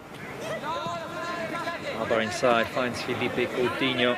Coutinho, can he find a space to shoot? Great cut back by Coutinho, who puts the cross inside. And Griezmann had to try and chest it in there. Reacting quickly to that Coutinho cross. Great move by the very skilled Brazilian there. And a good chance for Barca. Fantastic, fantastic. The movement is brilliant. From here, Coutinho and the dribble there. Now cutting to the left. Right. Yeah. Yep. And Griezmann just had to try and react and hit the ball with whichever part of the body possible. That is the half-time whistle. And in a first half in which Barca have dominated and created chances, it's an early goal by Antoine Griezmann, scored in the 2nd minute after a great through ball by Lionel Messi, finding Jordi Alba, the cross by Alba to Antoine Griezmann, and that is the goal that gives Barca this half-time lead. Barca 1, Elche 0.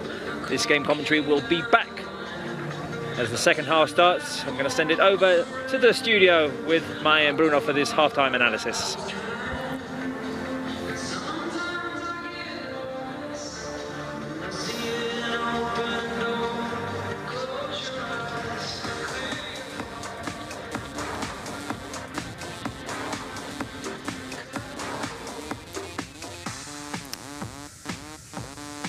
Thanks, Robert. And as you say, this is the last and third pre-season friendly match. This is the Joan Gamper Trophy. First of all, Bruno, I want to know your impression. What do you think about this match, this 1-0 for Barca against Elche? Of course, today is the hardest test of the preseason. We are playing against a team that we will be facing during the season in La Liga Santander. And the thing that I think I like the most has been the rhythm of the game, the transitions. The ball was moving really quickly from one side to another one.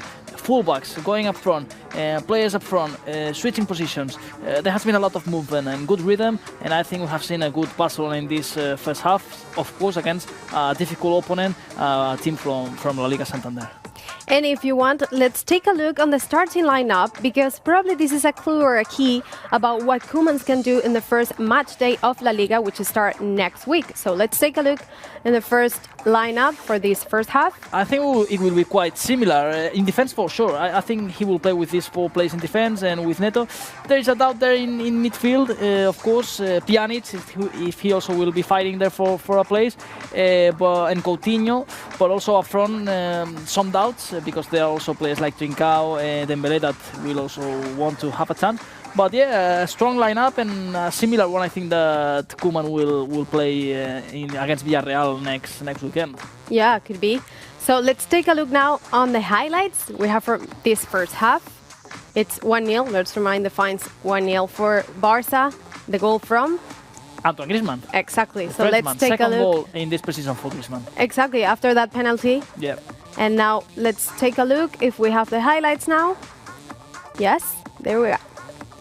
Well, so of course, Joan Gamper Trophy, historic trophy for FC Barcelona, this opening game of the season in the Camp Nou. And here we are seeing the first goal. What a brilliant pass from Leo Messi to Jordi Alba. Makes a great run. And Antoine Griezmann finishing there inside the box. Well, it has been an early goal in the 2nd minute. More chances here for FC Barcelona with Frenkie de Jong in this 1-1 against Edgar Badia. Leo Messi with this free kick. He had a really similar one against Girona in the Johan Cruyff Stadium. Fantastic save again made by Edgar Badia. More chances for the Blaugranas. Antoine Griezmann with this combination with Sergi Roberto. The cross and the header of Philippe Coutinho that went out. Is what you say, Bruno. I think we're seeing a more vertical Barca. Yeah. another chance from the Brazilian with a shot from a long distance, and then Leo Messi with another free kick. In this case, he was crossing the ball to the far post. Lenglet and Piqué, both players were there, but in the end, unlucky there, FC Barcelona to score the second goal. In the final chance of this first half, brilliant movement of Philippe Coutinho, and in the end, well, 1-0 for FC Barcelona at halftime and 45 minutes remaining. Yeah, now we see the images. It's time to see the stats on paper. Let's take a look on what Barca doing during this first half. We still have to play another half. So now we have 1 goal for Barca, 0 for Elche. Possession 58% for Barca, 42% for Elche. Interesting, because in the game against Nastic, Barcelona were over 70%, in Girona over 60%. Today, of course, a little bit tough because they are playing against Elche, who are a team that also, when they have the ball, they like to keep it. And as a Primera División team, right? So we have 13 shots for Barca, 4 shots for Elche, shots on target 5 for Barca, 0 for Elche, 5 corner kicks each team, offsides 1 for Barca, the passes 336 for Barca, 244 for Elche, passing accuracy as the same the other day, right? Against Girona in the first half, 92%, 85% for Elche, no yellow cards, no red cards, and no penalty kicks. Yeah, and the other interesting thing I think about these stats is that Elche hasn't had any clear chances. So this means that also Barcelona are doing good things in attack, but also in defense. Exactly. Now it's time to go to the Camp Nou because Georgina is there. Georgina, can you hear me? I do hear you, Mae. Do you hear me? Here you are. How are you? How's everything there? We want to know, because Robert mentioned this just right before the halftime, first game for Koeman as a coach for Barca at the Camp Nou. How do you see him? Well, I'm a bit surprised because I was expecting like a lot of energy coming from the bench, like him reacting a lot to it, but we've seen him being pretty calm, especially towards the end of this first half, and he looks like someone who's got things pretty clear. So he doesn't really need to show that he's got a lot of intensity running through his veins because things are pretty clear in his head. So yeah, we haven't seen him give that many instructions towards the end of the second half, of the first half, sorry. But we'll see how things turn up, especially if we keep this 1-0 result once the game is starting, well, it's coming to an end, if he tries and bring an extra vibe to the team. Some players warming up. Georgina, do you expect any changes for this second half? Well, yes, definitely, and especially like in all friendly games, we want to see a lot of players get a chance to have some minutes. So yes, I'm expecting at least Pedro, Trincao, who we've seen do amazing performances. I want to see Araujo, who, well, at least for me, was one of the best against Girona. He was great in defense. So yeah, I want to see these players, and also I think that the others should get some rest, focus on training for the next week, and be able to start the league on the best shape possible. Thank you so much, Georgina. We will be back with you anytime soon. Thank you. I want to remind all the fans that are watching us from home at Barca TV Plus that if you go to the Barca's official website, footballclubbarcelona.com, you will be able to vote for the MVP, the man of the match for this Joan Gamper trophy. And I want to ask you, Bruno, who is your MVP? I mean, until now. Exactly, we are just in halftime, but I will go for Antoine Griezmann. I think that the Frenchman, not just because he has scored until now the only goal, also because he has been a really important player in defense. And I think that's something interesting to see the players up front, in this case Griezmann playing as a number 9, or also helping in defense. We have seen in the final minutes of the first half a tackle that Griezmann has go down to recover the ball, and not just for the goal, also for all the work and the effort that Griezmann has done in defense, and for another goal of this precision. It's the second one, and I think it's going to be important to see the Frenchman this season scoring lots of goals for Barcelona. And what do you expect for the second half? What do you want to see? Some substitutions? What do you expect from Koeman and from the players? As I'll assume that the 11 that Koeman has showed today is going to be quite similar to the one that he wants to play in the first official game in La Liga, I expect to keep the same squad probably until the 60th minute and then make some substitutions. And I'm quite excited, of course, to see Dembélé, Trincao, players up front that they have a lot of magic, and also, of course, new signing Miralem Pjanic, that I think he will have, of course, his first minutes wearing Barca shirt in this Camp Nou. Yeah, and apart from that, we're having this trophy. Now we're seeing that, well, the players warming up right now. Maybe we're going to see some changes for the second half. Not the 11, but some of them, because this is a friendly match, right? So we can do it. Yeah, we will see. We will see if it's the whole squad at the same time or not. The other day, just goalkeeper Neto and also Araujo played 90 minutes, and there we have Semedo, that he was captain in the second half against Nastic in the first friendly. Dembélé, of course, an important player, also the Frenchman in this squad. Trincao was also there. So yeah, lots of possibilities for Ronald Koeman, and new signing Miralem Pjanic, of course. Do you think he's going to have some minutes? Yes, no doubt. Koeman practically made it for sure when he was talking to the media in the press conference, preview press conference of this game. So yeah, I think that Pjanic will play his first minutes. Well, let's see if we look completely different, not 100%, but starting lineup. The last time we saw Neto stay on the pitch the entire game, because we know he needs to prepare himself for what's coming, because Ter Stegen is injured. So probably we're going to see something else, more changes than against Girona, do you think? I mean, I'll imagine that, yeah, most of the players will be replaced. I don't know if also, like the other day, some other ones will stay. But yeah, the one Neto, I think for sure he has to play the 90 minutes, because I think it's one of the only players with Ter Stegen out that he has like his position for sure in the starting lineup of following La Liga game. And also, yeah, Martin Braithwaite was there, that he will also probably have some minutes playing as a number 9. He's more a natural number 9, and not Griezmann can have more registers. He can move more and switch more positions. Braithwaite is a kind of more a natural number 9. So let's see if he also has a chance.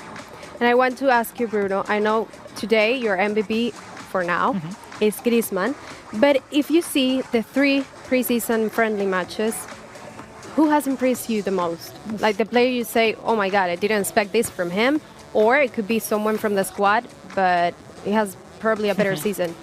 I mean, in general aspects, I think the youngsters and new signings, Pedri, Trincao, and also the B-team player Conrad de la Fuente, well, actually the U19 player Conrad de la Fuente, have impressed me a lot. All the youngsters. Also Ronald Araujo, who was an important player against Girona. So yeah, I will go for the youngsters, and also Philippe Coutinho, coming back to Barcelona, has played good minutes. In general, I'm quite happy with and confident with FC Barcelona, but of course this is just pre-season, and they will have to demonstrate this good level that they have showed in these last friendlies in the official competition. So these are just tests. Let's see what happens in the official games. In which, by the way, with this friendly match, as you say, because the official games are about to start from next week with that game against Villarreal. But on Barca TV Plus, just right here where you're watching us from right now, we're going to offer you the best images after this match with that trophy, that MVP, and all of the best content as always. Of course, it's the 55th edition of this Joan Gamper Trophy. Barcelona are fighting to win the 43rd title, playing against Elche. Elche is just the 6th Spanish team that is playing this trophy. Normally they invite some international teams, but of course this year, due to the everything's situation, different. exactly, yes. Everything is different. And well, Dembélé doing some specific work there with the training coach. So let's see also if he starts in this second half, or if he comes on a little bit later. I'm now thinking about the season. This time is completely different from what we're used to. We're going to have La Liga next week, and then almost like 2 weeks after that, we have the Champions League, all the teams and the groups, and then the Clásico too is coming really soon, which is everything really different from what we know. Yeah, I mean, Barcelona starts in La Liga next Sunday, 9 o'clock Central European time, playing against Villarreal. And then coming after, they will play a midweek game also from La Liga, match day 4. Then we can... And out, because we have to travel to Balaidos to play it against Celta. Exactly. And then on the weekend, match day 5. And then, as you said, well, Champions League draw will be 1st October. and 22nd, 23rd of October, if I'm not wrong, match day 1 of the Champions League. That normally in other seasons, Champions League was 1 week and then 1 week of rest and then another week of Champions League. And no, this season will be a lot. Also, it's going to be compressed, all these Champions League games. So as you say, the most important thing, I think, taking into account this new calendar, is to have all the squad fit and all the squad ready to play, because no doubts that all the teams, they will need long squads to prepare and to play all these games in a short time. Normally, season starts in mid-August, and we are in the end of September when Barcelona will start, and we don't have to forget that there is a European Cup this summer. So yeah, the league will have to be finished in the end of May. So yeah, lots of games in short time. It's going to be really intense. I think the main point for the teams right now is going to see which is the team who handle better, like all the training sessions, the form from all the players. And well, we're seeing the Elche players going on the pitch again. We're going now with Robert again to see this second half of this Barcelona Elche Joan Gamper Trophy.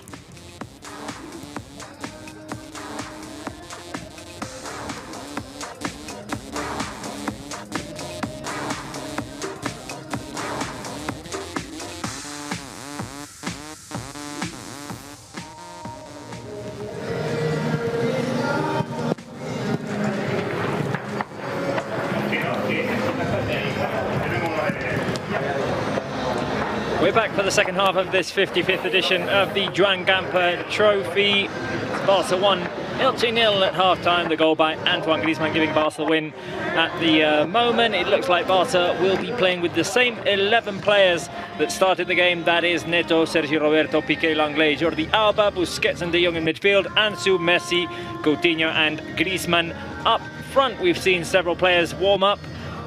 Potential debut today for Miralem Pjanic, and a chance to see other signings such as Pedri and Trincao in this second half. The dialogue there between two of the team's captains, Lionel Messi wearing the armband today, and Sergi Roberto as well, starting as right fullback. Bruno, we've seen several players warm up. Who do you think we'll be able to see in this second half, or who are you hoping to see in this second half? I mean, no doubts that Trincao and Dembélé, I think they will have some minutes. Also Pedri, Konrad de la Fuente, if we take into account the last friendlies, he has also participated against Nastic and Girona. And probably also fullbacks Semedo and Junior. And I don't know if Piqué or Lenglet, one of the two centre-backs, can also repeat to play the whole game. Araujo, of course, also will have some minutes, I think. So yeah, I'll expect more or less Robert like the other day against Girona to change, if not all the squad, at least 7, 8 or 9 players from the field.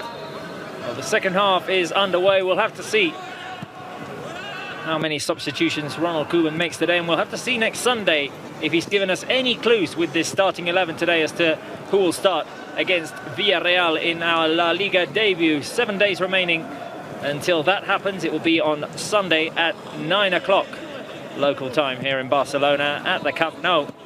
There'll be 3 games in a week. Barca will play Sunday, Wednesday, Sunday probably, with dates and times still to be confirmed for games 4 and 5 in La Liga. Barca moving the ball around. Here is Ansu Fati, who's been quite active in the first half. We'll see how long he plays. Coming back off of that injury, one of the players who we guess will probably not complete the full game. For me, it has been a surprise to see Ansu in the starting lineup. He just this morning has received the okay from the medical staff, so yeah, I think of course Ansu will be one of the players resting a little bit in the final minutes. We're very excited, of course, to see the second season in the first team, this promising youngster. Here's Felipe Coutinho trying to win the ball back. Elche keep possession. Here's Nino, bring it back to Nuque. Gets away from Griezmann. Now Elche will try to move forward. Here is Fidel with Beramilla on the left. Cosima.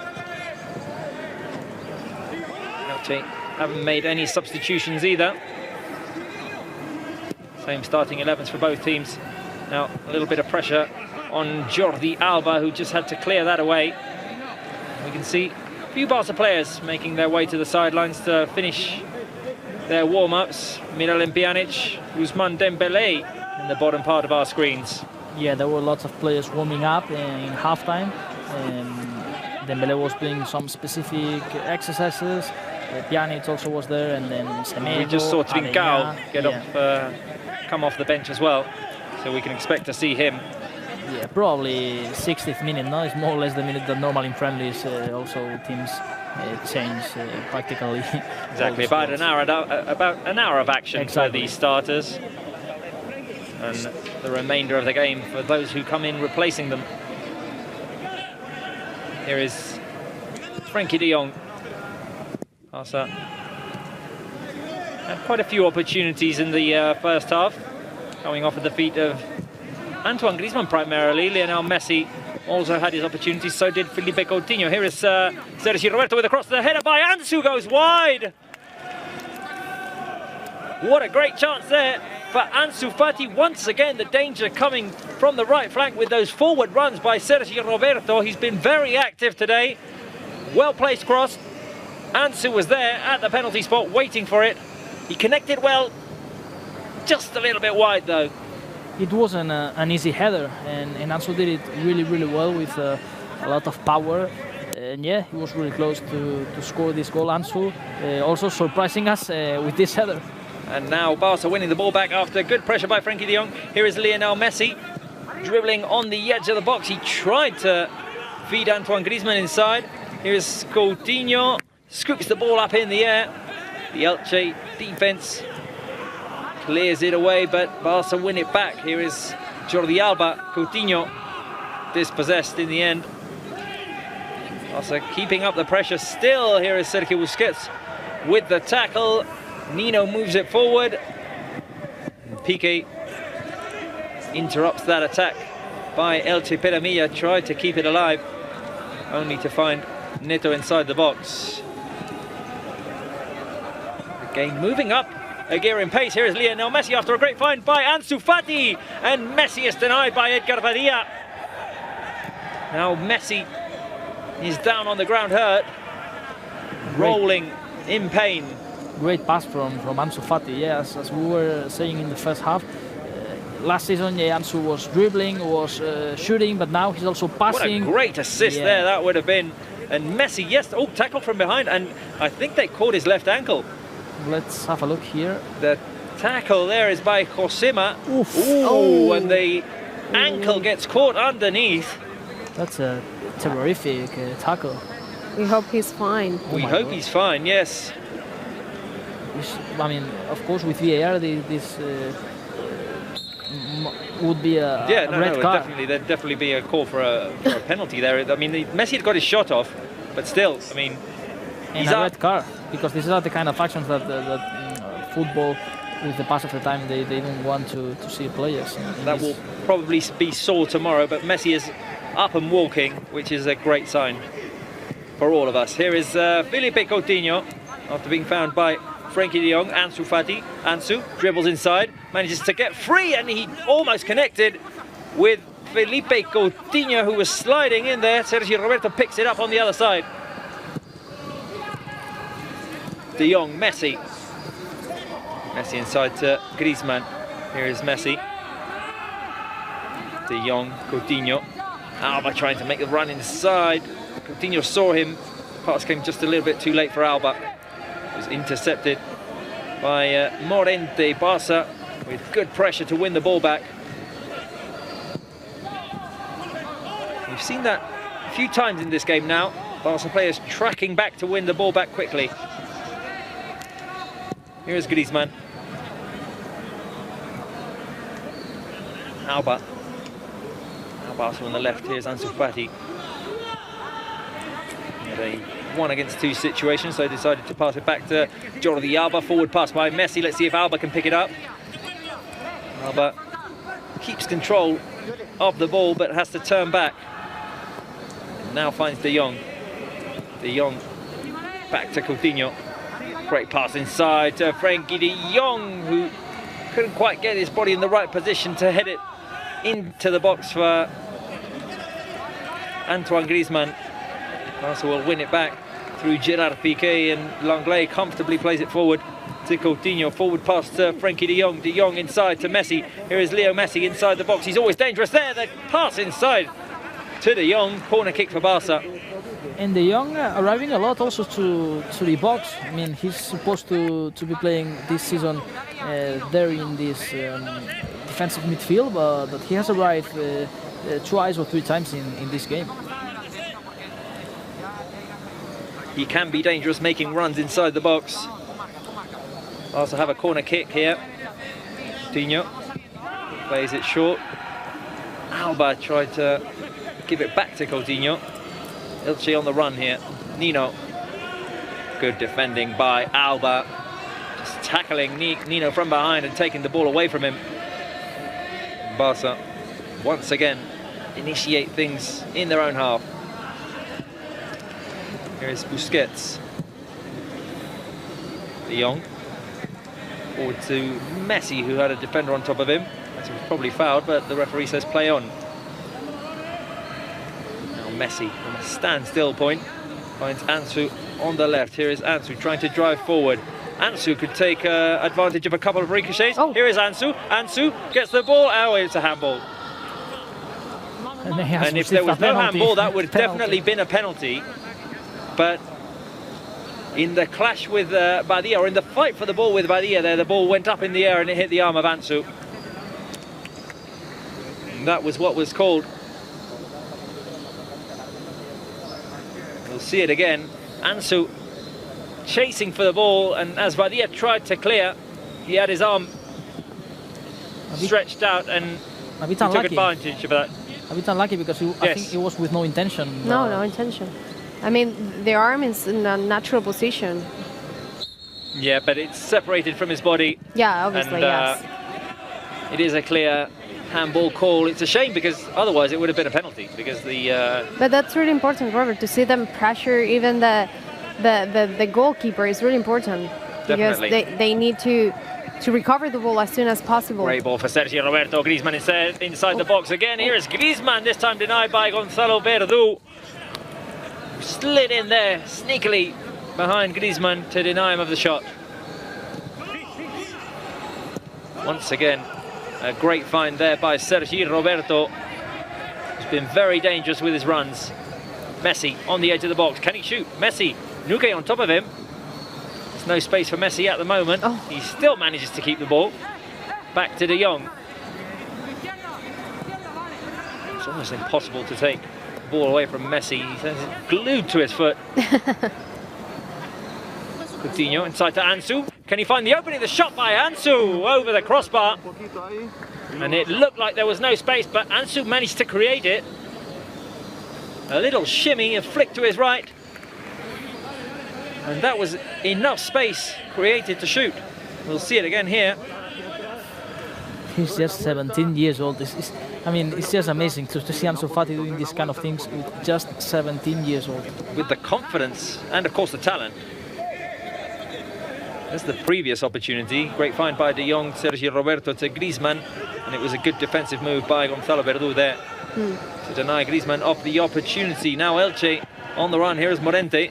Milla in the middle.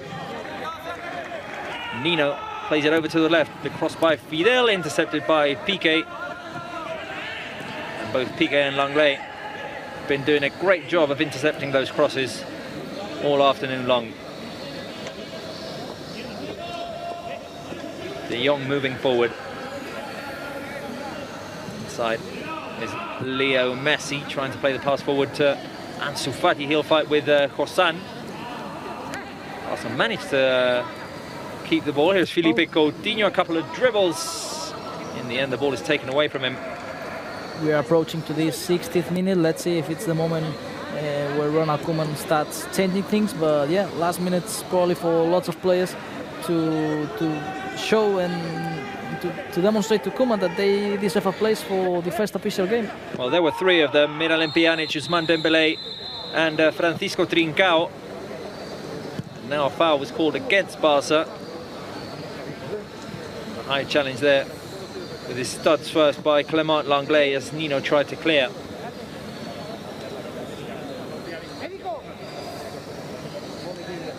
There's another view of it. Langlais did go up with his boot first. I mean, a yellow card, but it's a yellow card. The first, and for first Messi yellow and card of the game, if Ansu, I'm not mistaken. Yeah, it's the first one, yeah. Yeah, for Messi it should be a yellow card, but I mean, yeah, if we take into that account fall against him, yeah, how the ref has been managing the game, to show here a yellow card, I think it's not necessary. Yeah, some hard tackles in this second half, and hopefully let's see if everything can continue calm, because this is a friendly, and I think both Elche and Barcelona don't want to stay clear and be safe for the next weekend. I'm sure you guys have talked about this in either pre-game or half-time, but this, of course, let's remind the fans that it is a special jersey that Barca are wearing today with that Culés message across the chest, and sponsored by Kora. This jersey is special for the occasion and will be auctioned at the end of the game. And the benefits will go to the Barca and Kora Foundation. So. And now that you're saying that, Robert, let's remind the fans to vote for the MVP on the Barca's official website. And this guy could be the MVP. Ansu Fati creating his own opportunity. A couple of dribbles, the shot across goal, and it just went wide. I'd say he's the MVP of the second half so far. Ansu Fati, relentless in creating opportunities. Every time that Ansu gets the ball, it's just... You don't know what to expect. It's brilliant to see him playing football. It's just amazing. And there's something that's very important here with Ansu Fati. We've seen that he now took it with his left. The previous shot was with his right. And he has confidence with both legs. That's really important, exactly, Robert. So the rival doesn't know where to expect him to go. It's the same case with Ousmane Dembélé. And, well, I mean, not to talk about Lionel Messi, of course, but same thing. Here is Alba winning the ball back. Ansu in the middle. Ansu again. Now trying to connect with Messi. The ball is on the edge of Elche's box. No foul called. Here is Griezmann. The shot by Griezmann with his right. Blocked by the Elche defence. Also looking for a second goal. Piqué wins it back. Oh, be careful. Here is De Jong. Coutinho. Back to De Jong. Ansu Fati. Barca on the left. Alba plays it into the middle for Sergio Busquets. Sergio Roberto making another run. This time he was offside. We are approaching that hour mark that Bruno was referencing. We saw Koeman make several substitutions the other day when we got to that 60th minute. We'll see if it's the case today. We've seen warm-ups by Miralem Pjanic, Ousmane Dembélé and Francisco Trincao. So we'll see when they come on. The fans, of course, will be excited to see first few minutes of Pjanic as a Blaugrana. Meant to be an important player in midfield, no doubt, this season. Yeah, Bosnian midfielder, of course, with a lot of experience. He played in Metz and Lyon in Ligue 1, and he also played for Rome and Juventus in Serie A, winning 3 times the Italian league. So, yeah. A player with plenty of experience, and he will get those first minutes. We were talking about the potential substitutions in the 60th minute. Well, they'll come any minute now. 4 Italian leagues, 2 Italian Cups and 1 Italian Super Cup, actually. Let's hope he can add maybe a La Liga title and a Champions League title this season. Who knows? Here is Ansu Fati inside the box. Ansu trying to get away from Dani Calvo this time. The defender got the best out of the situation. There'll be a corner kick, I believe.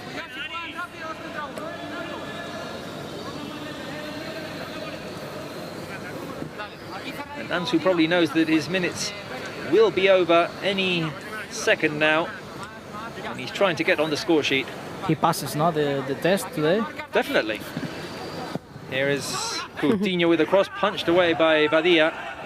I only say that, of course, because Ansu has just recovered from an injury. These are his first minutes of the pre-season, so I think we'd all be surprised to see him complete the 90 minutes. Good ball inside the box for Felipe Coutinho, who brought it down on his chest with the help of his arm, says the referee. So, Elche ball. And we'll see if it's now that the substitutions are made. Oh, it was offside, not handball, sorry. I think it was both, after seeing the replay.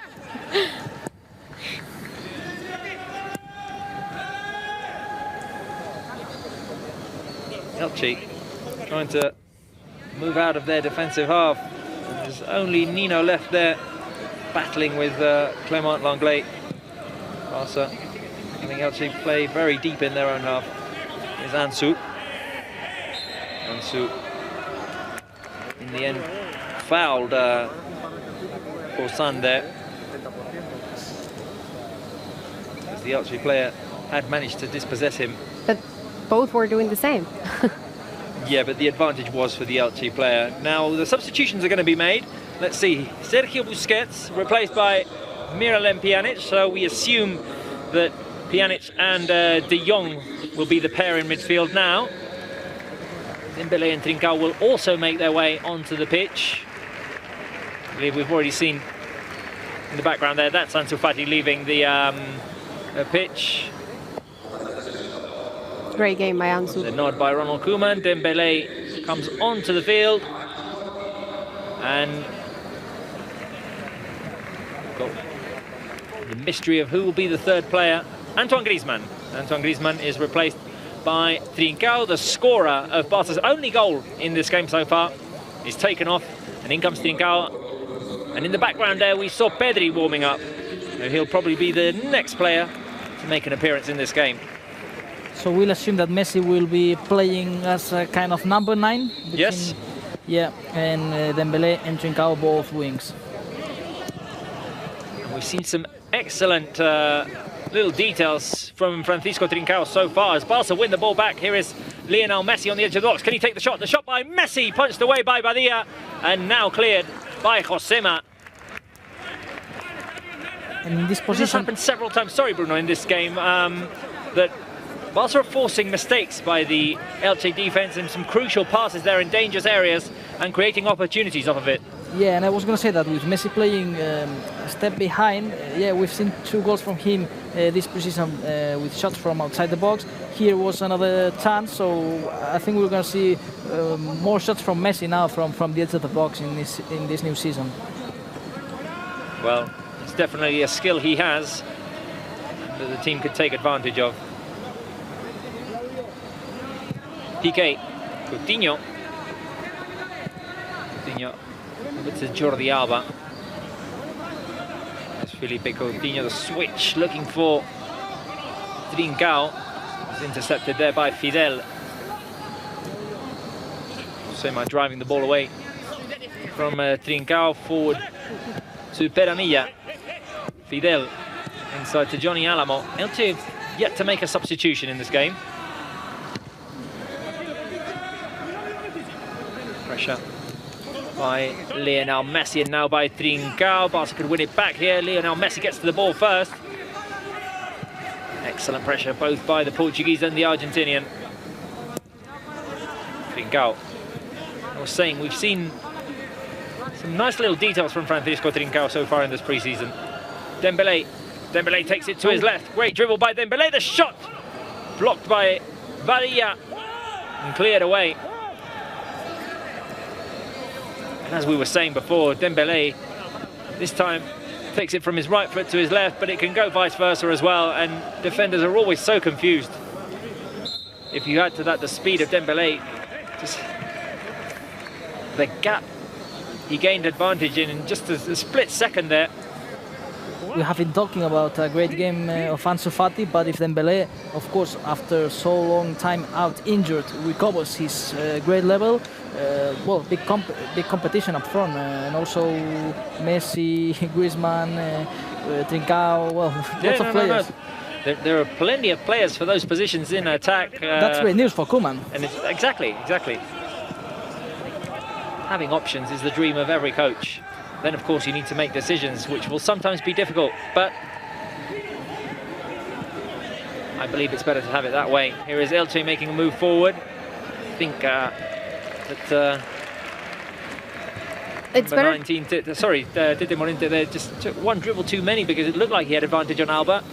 Took it to his right again. That's where he looked like he had Alba. That second dribble looks like Alba managed to recompose himself and clear the ball away for a corner kick. It's better to have it in that way, Robert, because we were talking about this in the halftime, that the intense schedule we have from now. with all the competitions, a really weird year, and it's better to have many different options than just a few. Well, we're basically going to be starting the competition a month plus a week later than usual, so you'll have to fit the same amount of games inside that schedule. So a deeper squad sounds like great news to me. Yeah, and we don't have to forget that last season in January, February, Barcelona were with lots of problems with just injuries. Yes. Yeah, 13 players from first squad, and I mean they needed the help of lots of players from the B team, and fortunately, and we have to cross fingers if this season injuries respects the players. I think Barcelona are prepared with a good squad before this start of the season. Messi looking for Dembélé inside the box. The ball was cleared by the Elche defense, but Frenkie de Jong picks it up. Here is Trincao. It's very difficult to take the ball away from him. Crossed by Sergi Roberto. It looked like Messi was going to head it. Don't think Dembélé was quite expecting the ball to get to him. There are two players for Elche waiting to come in, Victor Rodriguez and Cesar. Here's Jordi Alba finding Dembélé. Didn't quite bring the ball down. There's the pressure by Alba, Dembélé. Coutinho as well, trying to win the ball back, trying to force a mistake by the Elche defense. This time, Elche did manage to gain advantage out of this. Friendly gesture between Kosan and Jordi Alba there. And here come the substitutions. Victor Rodriguez comes in, number 8 for Elche, and number 23 as well will be Cesar. He comes on with Nuke. I believe, if I'm not mistaken, the other player who came off was Johnny Alamo.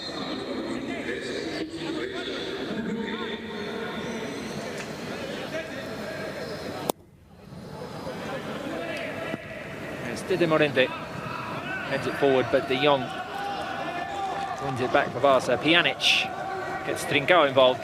Trincao on the turn finds Messi. Now Messi gets it to De Jong. Forward pass to Dembélé. Crucially intercepted there by Dani Calvo. Dembélé was ready to receive and go for goal.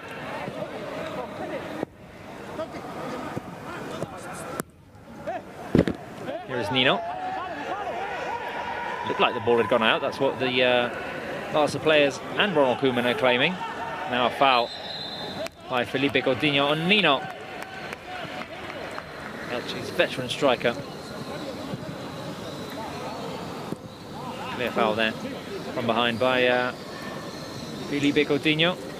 The team has played 3 games in just 7 days, and now of course they will have 8 days to prepare the clash against Villarreal, as this afternoon has been confirmed the schedule for the game on Sunday at 9 o'clock local time. Villarreal, a team that won earlier on this afternoon, 2-1 against Eibar after coming back from a 1-0 deficit. Both of their strikers getting involved in the scoring, Gerard Moreno and Paco Alcácer. A renewed squad with a new manager, Unai Emery, have made great signings. Nani Parejo. Exactly. Kubo, also the Japanese, one of the big impacts last season. Estupiñán, you say? Estupiñán from Osasuna, they announced it also today, and Coquelin also from Valencia. So yeah, they are building a great squad to be back in the Champions League. That's what they're looking for. Here is Trincao. Barca are looking for their second goal at the moment. Here is Coutinho to Trincao, and once again Edgar Badia comes up big for Elche. Can we give MVP or honorary MVP to Edgar Badia as well? Because he's having such a good performance here. I mean, Barca have had quite a few opportunities. This one probably the biggest save he's made so far. Great find by Felipe Coutinho. The run inside by Trincao. First touch finish, and it looked like it was going in. Brilliant skill here from Felipe Coutinho. Just beautiful, masterpiece. Trincao couldn't believe it. Great save there by Edgar Badia. Here is Lionel Messi driving forward. Pjanic with the shot. Goes high over the goal. Defended by the man we were talking about, Edgar Badia. First attempt for Pjanic, a player that has been changing his position. He started playing as an attacking midfielder in his career in Metz, Lyon. Then when he moved to Italy, he played more in defensive midfielder, and a player that has 4.2 average of goals per season. Well, we'll see if we can celebrate one soon. We hope so. There is Edgar Badilla, and he was having a superstar performance. Well, for Elche, this is a great test too. Oh no, definitely. Well, I mean, we were supposed to play against Elche in the first game in La Liga.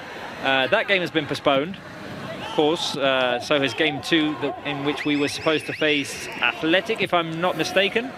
And we'll see. But Elche will get their debut next week as well, same as Football Club Barcelona, after a busy summer for them, getting promoted into the first division. Here is Pjanic. Of course, a strange way to start the league, with some teams starting match day 1, others in match day 2, and others in match day 3. Exactly. That's what the circumstances of this pandemic have, well, it's what the result has been in the end, with teams playing in Europe or trying to get promoted deep into the month of August. They needed their rest as well. Positive thing is that we are playing football, and that's great. Now the next news has to be to have spectators in the stadium. To have the fans back, definitely. It's not the same without them. No, football without fans has no sense, actually. We hope this is merely temporary and that we can soon have the fans back in the stadiums. Although there is a part in which it is quite fun to hear what the players are saying on the field, and you can't distinguish a lot of what is being said, but obviously those who are privileged enough to be at the stadium, such as our reporter Georgina, they can hear a lot more than we can. For sure. But I think it's better to hear the crowd singing and Ale, ale, ale. Ale, ale, ale. Once again, Barca putting pressure on Elche. There's Langley going deep into Elche's box. I don't know if you have the same feeling as me, but we are just 1-0, and it seems that we are winning like 3 or 4-0. Oh, definitely. It's a really confident game for Barca, but if Elche scores a goal, remember that if final result is a draw after the 90 minutes, there will be penalties, because this is a trophy and a competition. Well, let's see if Barca can secure that second goal and just eliminate that possibility. Yeah, take it off the table. They are playing calmly, but there's just no, there's obviously always the scenario in which Elche get a counter-attack here and manage to equalise. Let's hope that doesn't happen, though. Here is Lionel Messi. Messi playing forward to Coutinho. Coutinho with Dembele. Dembele with the shot, and Badilla blocks it this time. Again. Second chance here for Dembele. 15 minutes remaining in the game. And another chance for Ousmane Dembele, who's had no doubts whatsoever whenever he's picked up the ball, going straight for goal. There was a fall now there. I believe it was Pjanic. That one is called.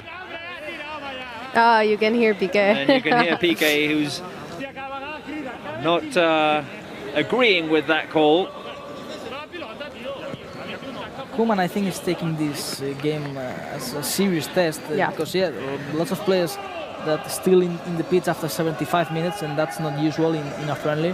I know he did say he would do that there would be players completing the 90 minutes, and by the way, we saw the replay. That could definitely have been a penalty on Pjanic. I mean, we'd have had VAR, probably a penalty.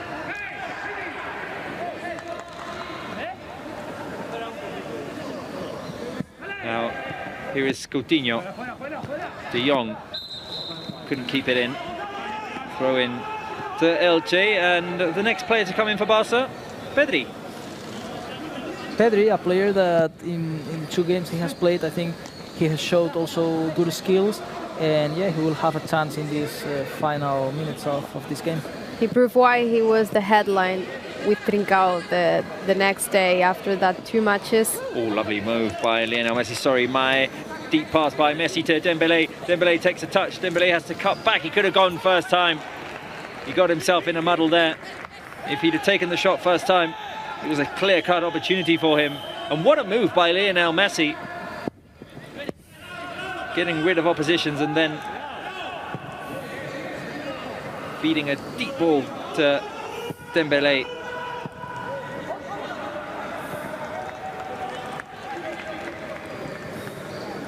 Now Elche playing.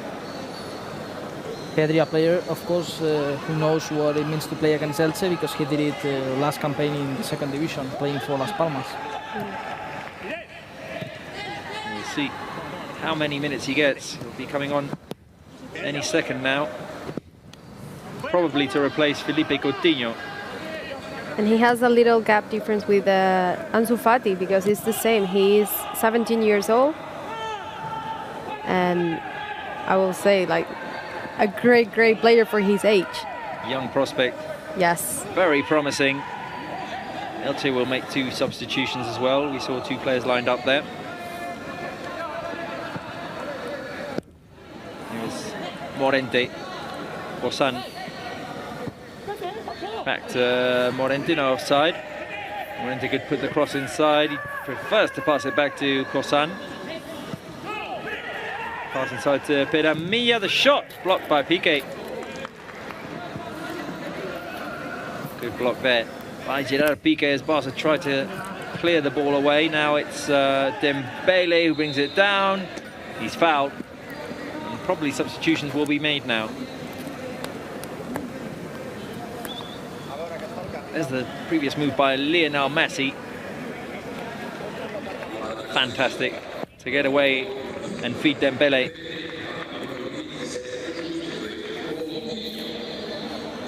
Pedri will replace Felipe Coutinho. Substitution has just been announced. There he is, getting his first minutes in a Duran Gamper trophy. Coutinho making his way to the bench. And we'll see what Pedri can offer in these final minutes. Nino's come off. In came Salinas, I believe.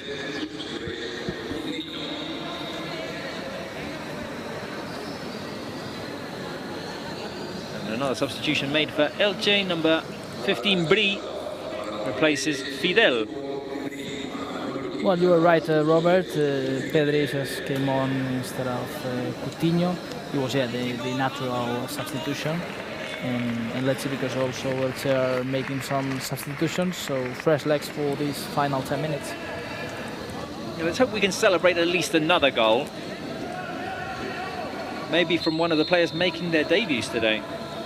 Trincao, Pedri, Pjanic making their debuts at Camp Nou. I mean, we've seen Trincao and Pedri in previous pre-season games. This is their first time at Camp Nou.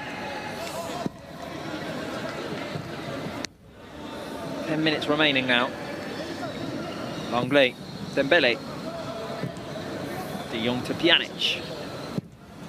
Pjanic feeds it to the right for Francisco Trincao. Here's the Portuguese. So moving the ball around. Langley will drive it forward with Dembélé in front of him. Dembélé, through pass. Trincao could get to it. Badia reaches the ball first.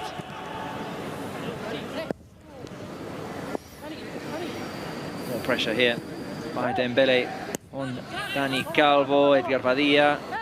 Pedri running towards Calvo now. Barca trying to keep Elche in that final third of their half. Elche did well to get rid of the pressure there. Bosan making a run forward. Here comes the cross. Piqué, loose ball inside the box, and Neto comes up big. He's had his moment in the Gamper as well. What a save by Norberto Murara Neto.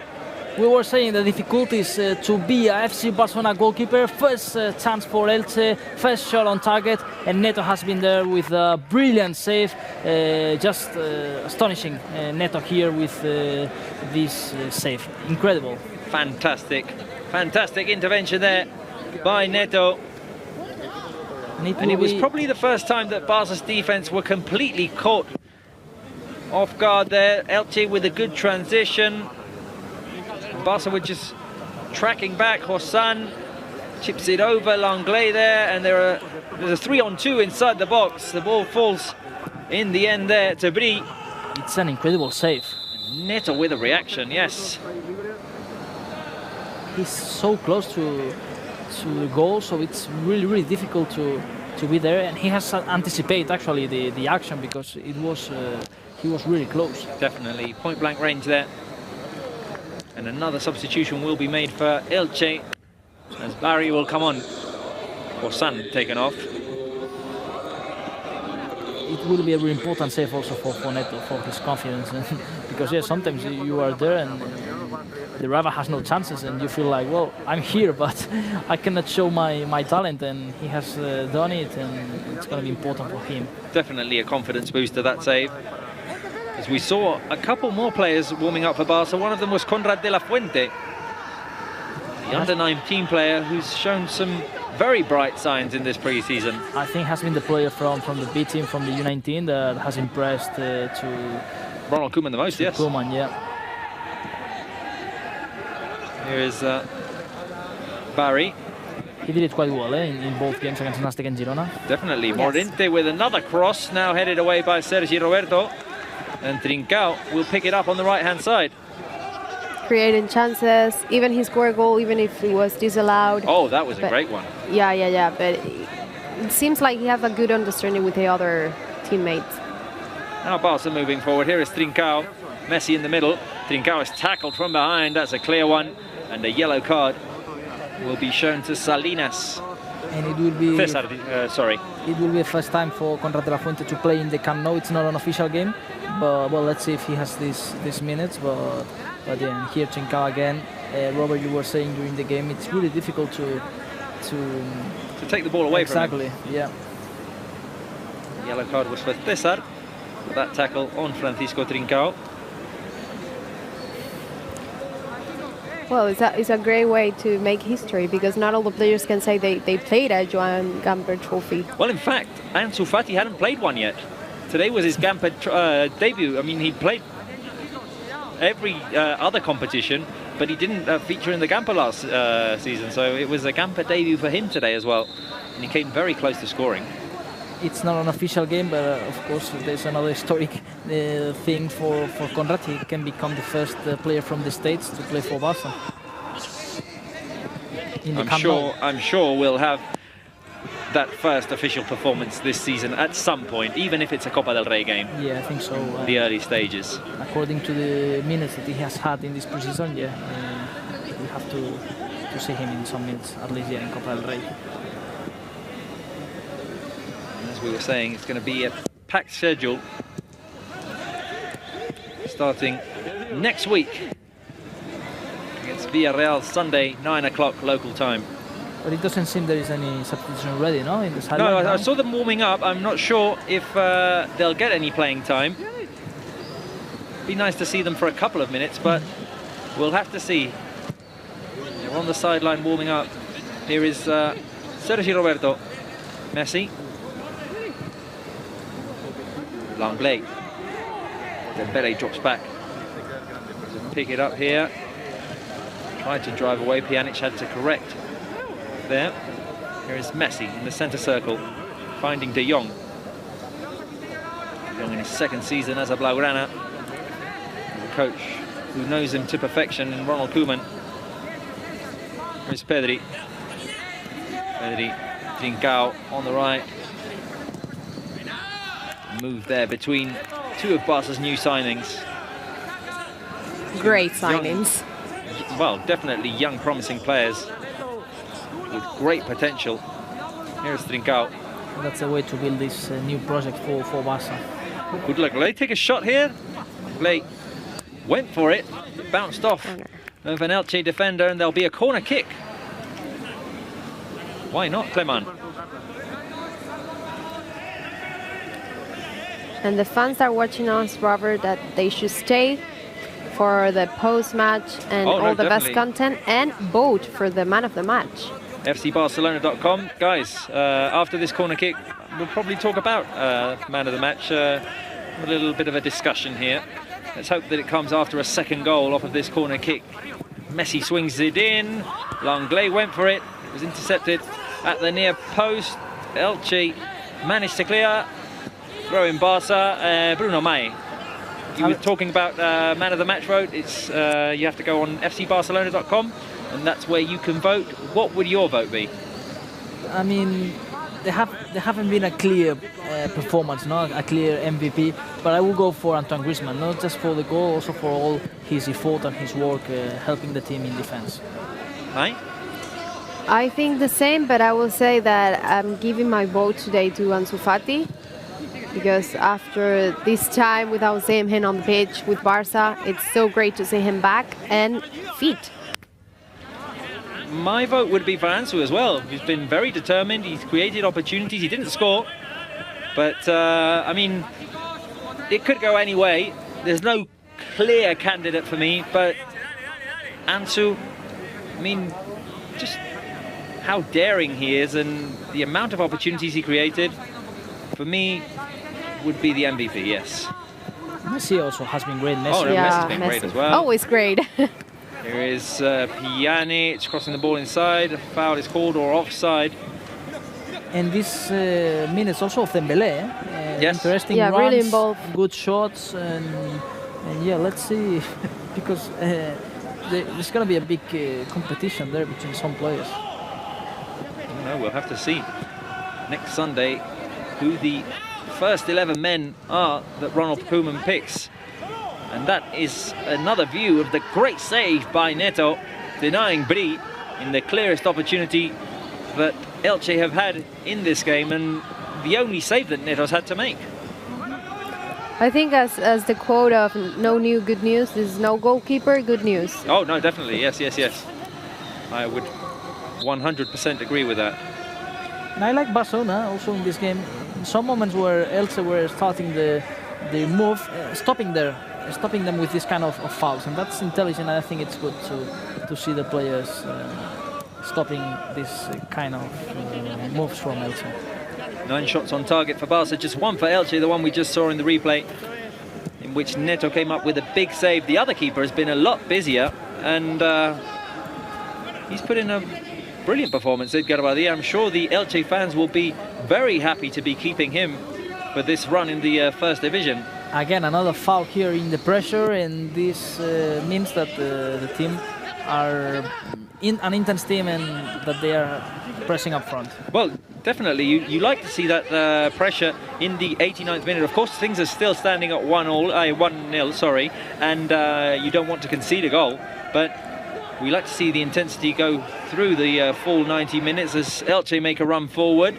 De Jong running back. Here is Morente with the shot, and that will probably be the final opportunity for Elche. With 10 seconds remaining until we reach the 90th minute. We'll see if there's any added time. Sorry, Maya, you were saying. No, that seeing that pressing and that intensity shows you that the players are in really good shape, and every time they're getting better. They're ready to go. Because, yeah, 90 minutes and they're really on a good level, all of them. 2 minutes of stoppage time. 2 minutes of stoppage time because of the substitutions that were made. We did see again that there are players warming up on the sideline. They won't be coming on, I assume, now. So probably just getting a little bit warm and getting a sweat in. Here is Ousmane Dembélé, cuts back to his right. Dembélé now to his left. He's been closed down. Messi inside the box. He can set up Pjanic on the edge. And the shot by Pjanic goes over the crossbar. I was saying that we've seen players warm up on the sideline. Ron Koeman probably wants them to break a sweat. And we saw the other day, the players who got the fewer minutes stayed on the pitch after the game and did a little bit more training. Yeah, let's see if they repeat it today, but yeah, it was a curious image to see all the players who played the last minutes of the second half to keep in the grass playing another kind of training game between them. Final 40 seconds of the game. Elche playing through Badia. Long ball. It will fall straight to Clement Lenglet. Lenglet under pressure, finds Frankie de Jong. Good pass by Lenglet. This could be a last opportunity for Barca. De Jong moving forward, 1-2 with Messi. The ball is taken away. A run there, which is interrupted by Pjanic with a foul. Barcelona will win their 43rd Joan Gamper trophy out of 55. So, yeah, great stats. Another positive start, or fine end to the pre-season there. In this game, which kind of kicks off the season and gets us ready for the official competition. Elche will have one last chance to swing the ball inside the box here. Barca's defense needs to be alert, of course. Here comes the ball inside. Piqué down on his chest, and it rolls to Neto. The referee blows the final whistle, and Barca win the Joan Gamper trophy against Elche. The goal scored early by Antoine Griezmann in the second minute gives Barca the win. There were plenty of opportunities created. That man we see now on our screens, Edgar Badía, came up with some big saves to deny the likes of Messi, Coutinho, Ansu Fati and Dembélé. Ronald Koeman finishes his first pre-season with 3 wins in 3 games, 3-1 against Nastic, 3-1 against Girona, 1-0 today, with that goal scored by Antoine Griezmann. And that is the final result in this game today in the Trofeo Joan Gamper. Barca 1, Elche 0.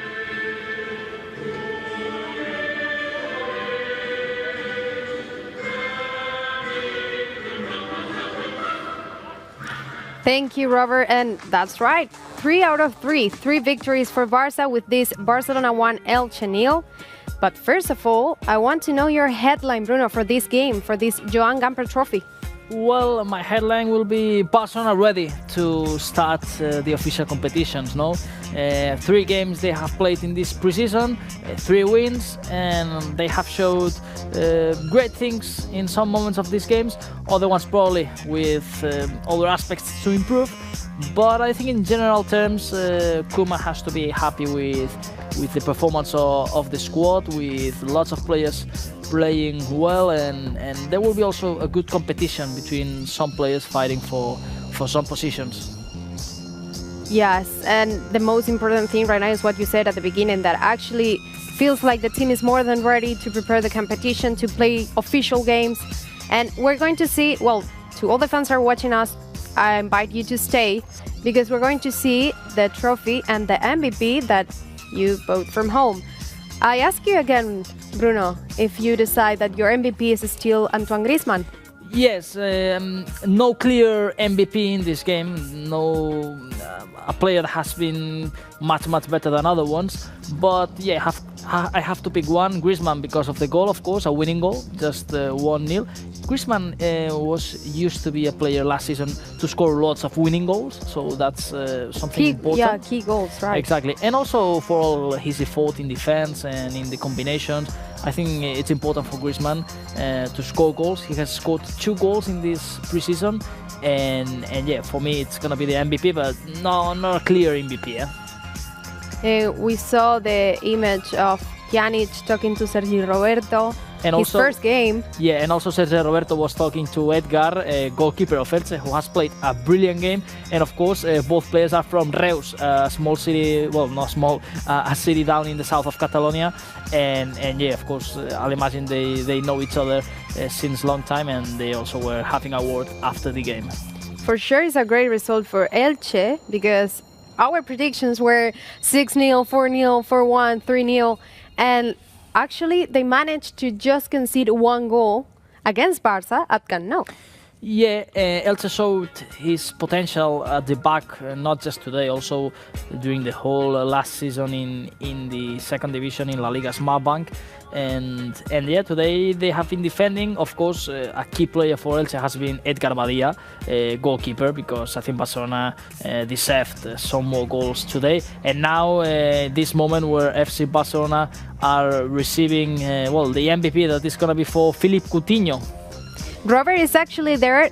Robert, can you hear me? I can hear you, and I can see that Philippe Coutinho is the MVP of this Joan Gamper trophy, so none of us got it right. Both Maya and I had said Ansu Fati, Bruno had said Antoine Griezmann because he scored the goal. Philippe Coutinho, the MVP of this Joan Gamper trophy, and we'll see now the ceremony in which Elche will get the smaller cup there, and Barca, through Lionel Messi, I believe, their captain, will receive the Joan Gamper Trophy, this 55th edition, played here at Camp Nou. A different one, of course, because there were no fans here today. And that man, Ronald Koeman, 3 wins in 3 pre-season games. 6 team from La Liga playing this Joan Gamper Trophy, and they're, of course, captain from Elche receiving this small trophy. That's our captain, Lionel Messi, receiving the Joan Gamper Trophy with this 1-0 win against Elche. Messi, our captain for this 2020-2021 season, and now the team, I believe, will go for the official photo. Beautiful, beautiful trophy, and an historic trophy, this Joan Gamper. And Leo Messi, captain today with no spectators. Normally the captain has makes a traditional speech in this opening game. Of course today everything's weird, everything's different, but it is. Yeah, exactly. We were saying at the beginning we didn't get any speeches from Ronald Koeman or our captain Lionel Messi. We'll probably hear from Koeman now at the end of the game. We'll see which players we hear from. That's the official photo of this 55th edition of the Joan Gamper Trophy. I mean, the words have sense, of course, if they are fans, because they normally talk to them, no, in this opening game. So today, with no fans, it's today to know all the squad and to hear from the captains and from everyone there to support the team and give you the words we want to hear, that they're gonna bring all the titles. And let's remind the fans that the start of the official season is next Sunday, 9 o'clock local time, Camp Nou against Villarreal. It'll definitely be a tough one. Villarreal have geared up to be a top team in the first division this season, and it'll be a great test to see where this new team by Ronald Koeman, with Ronald Koeman directing it, stands at the moment. And by the way, I don't know if I have the time to ask Robert, but I want to know his headline for this match, this Barcelona-Elche. Headline. Yes. Well, you caught me off guard there, Maya. You caught me off guard completely. It would have to go somewhere along the lines of, I don't know. I mean, it was an early goal, and then the saves of Badia kept Barca from scoring more. You caught me completely off guard there, but that would be the summary, at least, of the game. Well, thank you so much, Robert. Thank you for being there and be the commentator. See you next week here at Plateau with that Barça-Villarreal. See you next week. Now it's time to see the lineup. Let's take a look on that 11. We start today with this Joan Gamper Trophy against Elche, Bruno. So let's take a look. Yeah, let's have a look to the starting lineup of FC Barcelona today. I think it's going to be quite similar to the one we will see on Sunday, but of course we will have time to see what happens in Sunday. With Roberto Piqué, Lenglet and Jordi Alba forming the back four, Sergio and De Jong in this defensive midfield, with Coutinho in the attacking midfield. Actually, yeah, it was Coutinho, Messi, Griezmann, they were switching positions, but up front, yeah, Ansu Fati and Griezmann and Leo Messi. Well, it was a powerful lineup, I think, with the first appearance of Ansu Fati in this preseason after he has been out injured a week. So Ansu Fati back after his successful days in the national team. His debut and everything. The youngest player to score ever for the Spanish national team. And yeah, these were the 11 players defending FC Barcelona before the game. Yeah, right now we're going to see the highlights, the best images from this game with this. Elche from Alicante, the Spanish team, visiting the Camp Nou to play the 55th edition of the Trofeu Joan Gamper, and just in the second minute, Jordi Alba with this brilliant assist was gonna, Antoine Griezmann was gonna have an easy task to score the opening goal in the second minute. More chances for Barca, 1-1 here. De Jong against Edgar Badia, one of the MVPs actually of the game. Has 100%. Exactly, Elche's goalkeeper with great saves. Leo Messi with his free kick, also really close to score a goal in the first half. The Argentinian, he's going to be the leader, no doubts, of this new Barca. More chances here with Antoine Griezmann giving this ball to Sergi Roberto and the header of Philippe Coutinho, the real MVP of the game. He has been given this award Philippe Coutinho, the Brazilian player that, he has showed brilliant skills. There he was trying a shot from a long distance. Another free kick. Leo Messi this time crossing the ball to the far post. It was Gerard Piqué with a header, but also the Lenglet was there. Misunderstood here between both centre-backs. And here, another brilliant skill from Philippe Coutinho, the Brazilian, cutting to the left. Fantastic dribbling. And the Frenchman Griezmann, who was close to score the second goal. Brilliant and fantastic skill here from Philippe Coutinho. Back in Barca after a year on loan with Bayern Munich. Sergio Roberto with a cross and the header of Ansu Fati. Images now from second half. Again, Ansu Fati. A great pass here to Leo Messi, and the Argentinian really close to score the second goal, but Edgar Badia was there, the goalkeeper. More actions from Barca, Coutinho, Ansu Fati again inside the box, and really close. Ansu Fati. This time we didn't see so many substitutions, so it gives you a key that he's actually testing the real starting lineup or the real 11 players on the pitch. Exactly. The league will start next Sunday, and the team stayed completely all the 11 players for the first half. And now, yes, we are seeing images after the 62nd minute when Dembélé and Trincao, for example, came on, and here was the first good chance for the Portuguese.